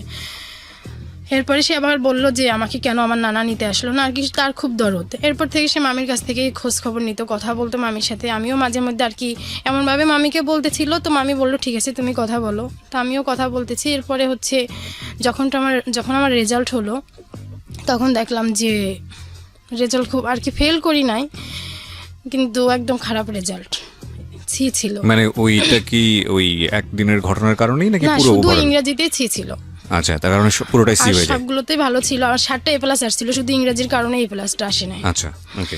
তো এরপরে হচ্ছে রেজাল্ট হয়ে যাওয়ার পরে এরপরে আর কি ওই রেজাল্টের পরে আর ওই ছেলের সাথে আমি কথা বলি নাই, কিন্তু এই ছেলেটাই খুব বেশি পাগল ছিল। পরে হচ্ছে ওই পরীক্ষা যখন হয় তখন আমার আব্বু পরীক্ষার করে আমার হচ্ছে মামাদের কাছে টাকা পাঠায়, 20,000 টাকা পাঠায় পরীক্ষার খরচ বাবদ। জি, তো যখন দেখলো মামারা যে আব্বু টাকাটা পাঠাইলো, তখন মামারা চিন্তা করলো যে গ্রামে পড়াশোনা না করে ঢাকায় যদি পড়াশোনা করে তাহলে ওর ভবিষ্যৎটা ভালো হবে, যেহেতু সে খরচপত্র দিবে। আর মামাদের পক্ষে এতটা আর কি আমার ঢাকায় যদি পড়াশোনা করায় সেই ক্ষেত্রে তো খরচ একটু এক্সট্রা বেশি লাগে, তো মামাদের পক্ষে ওইটা সম্ভব ছিল না, যে কোনো চিন্তা করে না। যখন আব্বু বলছে তখন তারা আমাকে ঢাকায় ভর্তি করার চিন্তা করলো এবং ভর্তি করলো তামিরুল মিল্লাতে, তামিরুল মিলাত মাদ্রাসা টঙ্গীতে, মহিলা শাখায় ড্যামরাতে। এটা ড্যামরাতে, ওকে।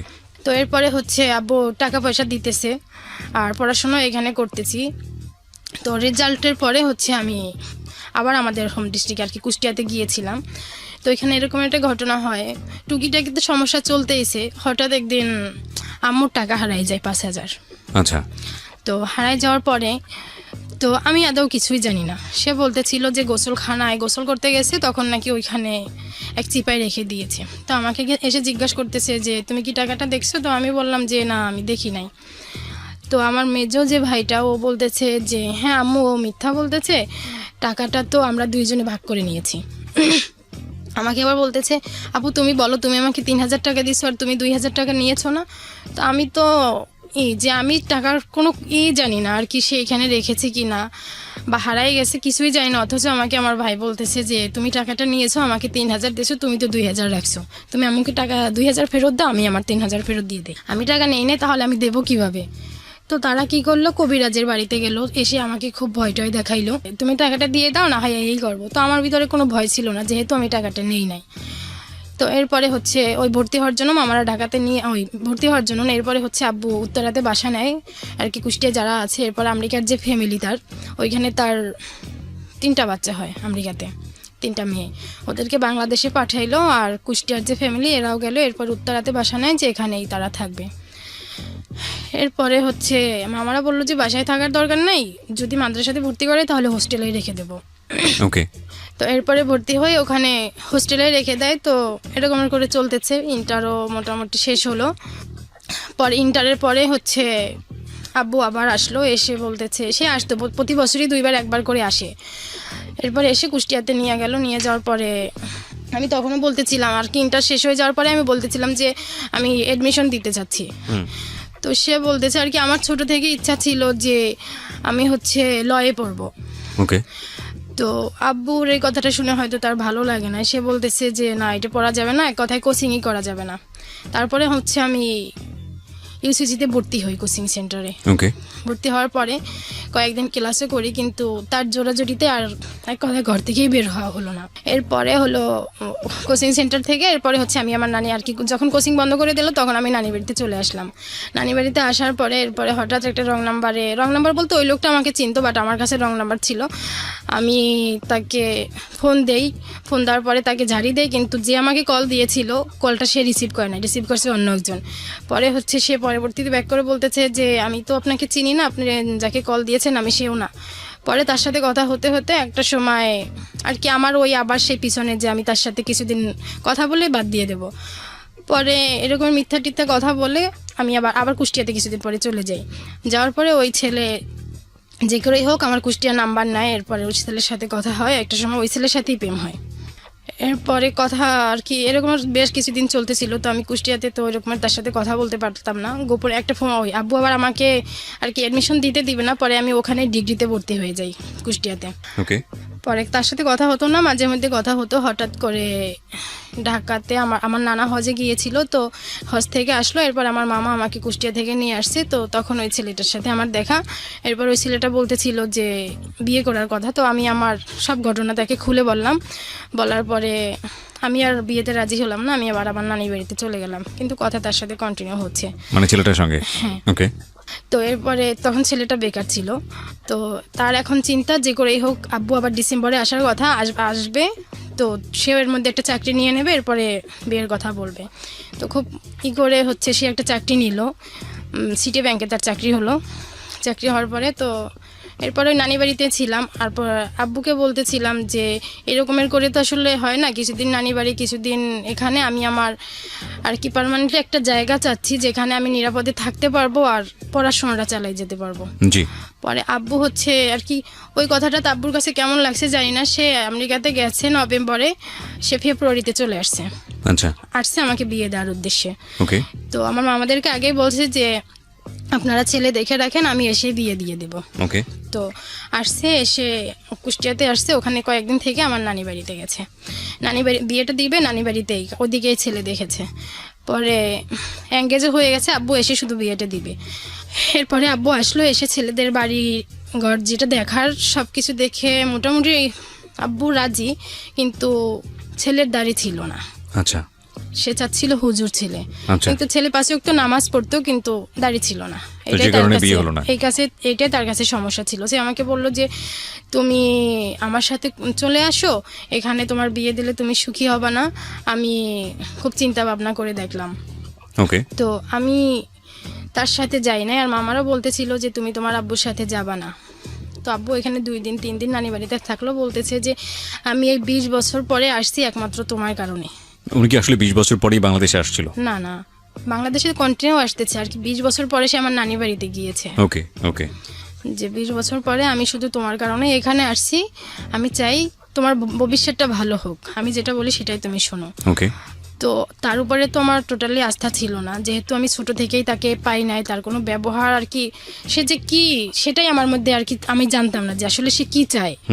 আব্বু আমাকে খুব বলে, আমি আর আসি না, আব্বু আমাকে নিয়ে আর কি ওখান থেকে আর একটা জায়গায় আসে শহরে, এসে বলতেছে যে তোমার আমার সাথে একসাথে ছবি করে যাই, তোমার এখন বিয়ে দেওয়ার দরকার নেই, আমি ওখানে যে অ্যাপ্লাই করবো ওখানে তোমাকে নিয়ে যাব। এরপরে হচ্ছে আসে আর কি, আব্বুর টার্গেট ছিল যে করেই হোক আমাকে সে নিয়ে আসবে, কিন্তু আমি কোনো কিছুতেই রাজি হই নাই। সে টিকিট কাটছে, একটা ছিল, সকালে আসছে, এসে আমাকে খুব ডাকছে, কিন্তু আমার মামারা বলছে যে তোমার আব্বু তোমাকে নিতে আসছে, তুমি কিছুতেই যাবে না। তো এসে সে গেটের সামনে অনেকবার করে আমাকে ডাকছে, আমি তার ডাকের উত্তরও দেই নাই। তো উত্তরও দেয় নাই, সে খুব অপমান বোধ করছে যে এইখানে একমাত্র মেয়ের সম্পর্কেই এখানে আসছি, আর মেয়েই আজকে আমার সাথে কথা বলতেছে না। আর মামারাও তাকে বেশ অপমান করছে যে আমরা যে ছেলেকে, তাদেরও একটা সম্মান আছে গ্রামে, যেহেতু এঙ্গেজ হয়ে গেছে, সেই এঙ্গেজ ভেঙে গেলে তাদের সম্মান নষ্ট হবে, তারা ওই দিক চিন্তা করে আব্বুকে খুব অপমান করলো। আর আব্বু এদিকে কি চিন্তা করে আমাকে নিয়ে যেতে চেয়েছে সেটা আব্বুই ভালো জানে। তো Okay. আমি আর আসি নাই, আব্বু চলে আসছে। চলে আসার পরে দীর্ঘদিন আর আব্বুর সাথে আমার কথা হয় নাই। এরপরে হচ্ছে যেটা হয়, ওই বাদ হয়ে যাওয়ার পরে পরে আব্বু তো চলে যায়, পরে আমিও মামাদের সাথে রাগ করে ঢাকায় চলে আসি যে আমার পড়াশোনাটা চালানো দরকার, যেহেতু বিয়েটা হয় নাই জি। পড়াশোনাটা চালানো দরকার। আমি হচ্ছে ঢাকায় এসে আমার বান্ধবীদের সাথে ম্যাচে উঠি। তো ওখানে কিছুদিন থাকার পরে তারা যে কোনো অজুহাতে আমাকে বাড়িতে নিয়ে যায়। তো বাড়িতে নিয়ে যাওয়ার পরে তাদের চিন্তা বিয়ে দেবে, তারা এদিকে ছেলের সব কিছু ঠিক করে, পরে আবার আমি ঢাকায় ব্যাক করতে চাই, আমাকে আর নিয়ে আসে না। এরপরে ছেলের সব কিছু ঠিকঠাক করে ঢাকায় নিয়ে আসে, নিয়ে আসার পরে যেদিনই আমি আসি সেদিনই রাত্রি আমার বিয়ে দিয়ে দেয়। এই ছেলেটাকে আপনি জানতেন, শুনতেন আগে থেকে? কিছুই না, কিছুই জানতেন না? না তারা আমাকে আর কি, আমার হচ্ছে আমি যে মিল্লাতে পড়তাম এখানে একটা তার বোন ছিল, সে আমাকে দেখছে, ওর থেকে আর কি ওই মেয়ের ভাই আমার বান্ধবী আর কি, তাকে আর কি বান্ধবী হিসেবে না, জাস্ট মুখের পরিচয় ছিল। ওকে, এতটুকুতেই? হ্যাঁ। এরপরে আর কি মূল ছিল এখানে আর কি, মূল পয়েন্টই হচ্ছে যে আমেরিকা। আব্বুর কথা ছিল যে আমার মেয়েকে বিয়ে করবে, তাকে আমেরিকাতে নিয়ে আসবো। ওকে। আর ছেলে কিছু করতো? ছেলে কিছু করতো বলতে সেও ম্যান পাওয়ারের কাজ করতো, কিন্তু পাতলা, হালকা পাতলা। ওকে, এটাই তার মানে কাজের জায়গা ছিল। ওকে।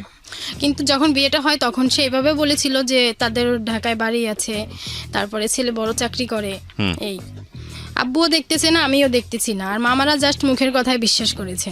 Okay. এরপরে যেদিন ঢাকায় নিয়ে আসে, আমি আসি আমার নানার সাথে, আসতে আসতে বিকাল হয়ে যায়, 4টা বাজে। এরপরে মাগরিবের পরেই হচ্ছে তাদের বিয়ের আয়োজন আগে থেকেই ছিল, এরপর মাগরিবের পরেই তারা আসে, এসে বিয়ের কাজ কমপ্লিট করে ফেলে আর কি। Okay. ছেলের পক্ষ ছেলের মা বোনরা আসে, এসে আংটি পরায়, কাবিননামায় সই টই করায়, যেগুলো হয়। এরপরে আমি পরের দিন আবার গ্রামে চলে যাই নানি বাড়িতেই। জি। এরপরে 2 দিন পরে ছেলেরা যায়, যে পরে আবার আমাকে তাদের বাসায় নিয়ে আসে। আচ্ছা।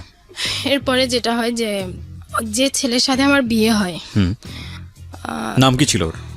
ওনার নাম বলতে চাচ্ছি না। আচ্ছা, ঠিক আছে। তো আপনার হাজবেন্ড বলেই বলেন, তাহলে আমাদের হ্যাঁ, জন্য আমার বোঝাটা husband। সহজ হবে। হ্যাঁ। তো উনি হচ্ছে এমন যে সকালে বাসা থেকে বের হতো, নতুন বিয়ে হয়েছে তো ফোন দিতাম, ফোন দিলে কখনো এসে ফোন পিক আপ করতো না, আবার রাত 12টা বাজে বাসায় ফিরতো, ফোন দেই ফোন ধরে না, এরকমের করে চলতেছে। তো আর কাজেরও ওইরকমের কিছু না যে একটা প্রয়োজন হলো সে প্রয়োজনটা মিটাবে, এটা তার পক্ষে সম্ভব না। এরপরে আমার শ্বশুরবাড়ির লোকজনই আমাকে বলতেছে যে তুমি ওকে বলো যে একটা চাকরি বাকরি করার জন্য, যেহেতু সে সংসারে কোনো টাকা পয়সাই দিচ্ছে না। তো তাকে বলতে গেলে করব এরকমের করে করে কিছুই করতেছে না। তখন আমি আমার আব্বুকে জানাই যে এই অবস্থা।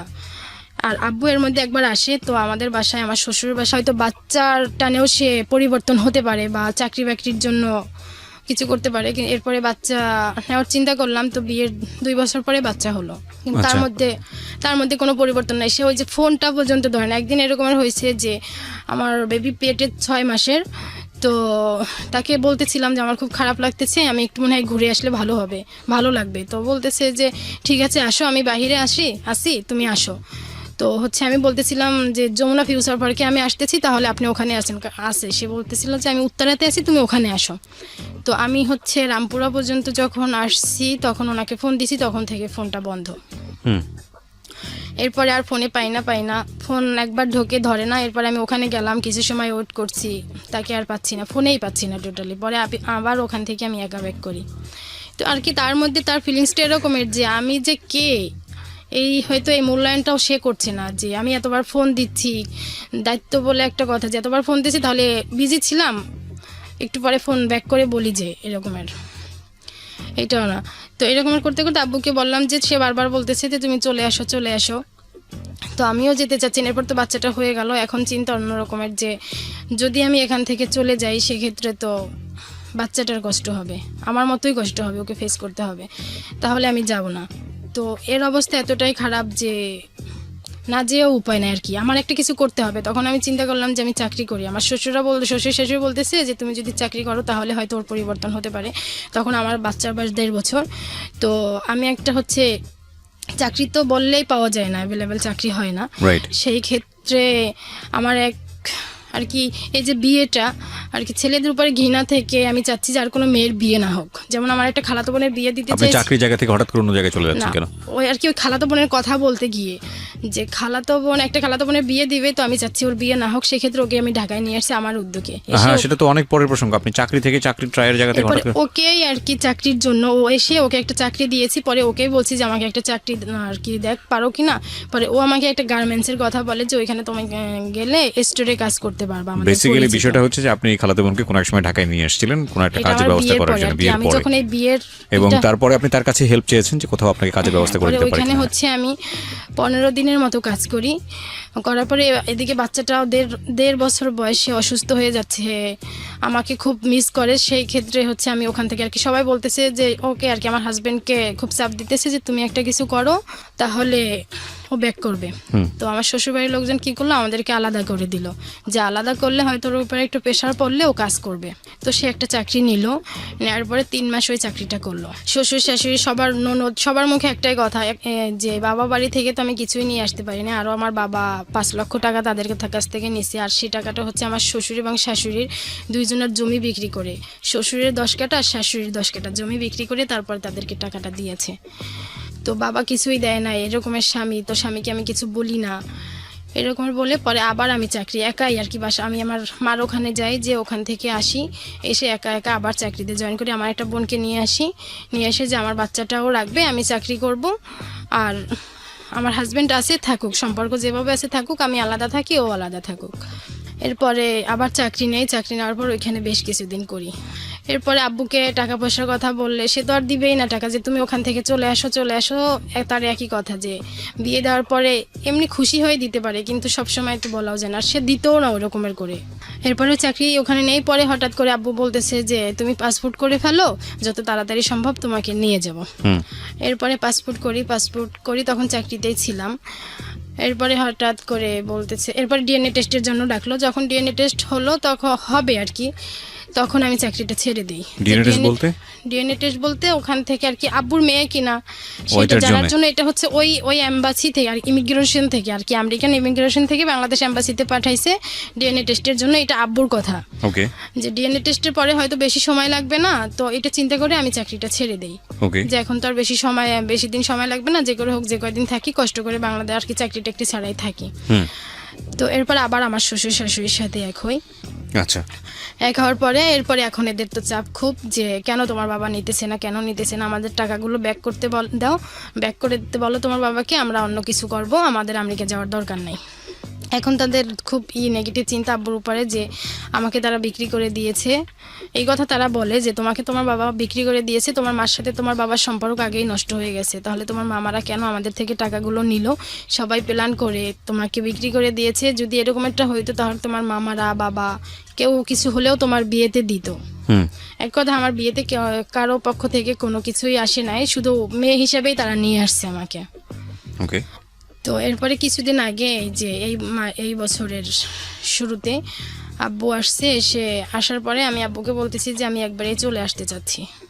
তার কথা যে তুমি চলে আসলে আমি ওদের টাকাটা দিয়ে দেব, আর এরা আমাকে টাকার জন্য এতটাই প্রেশার দিচ্ছে যে এদের সাথে থাকাটা আমার কষ্টকর হয়ে যাচ্ছে। ওকে।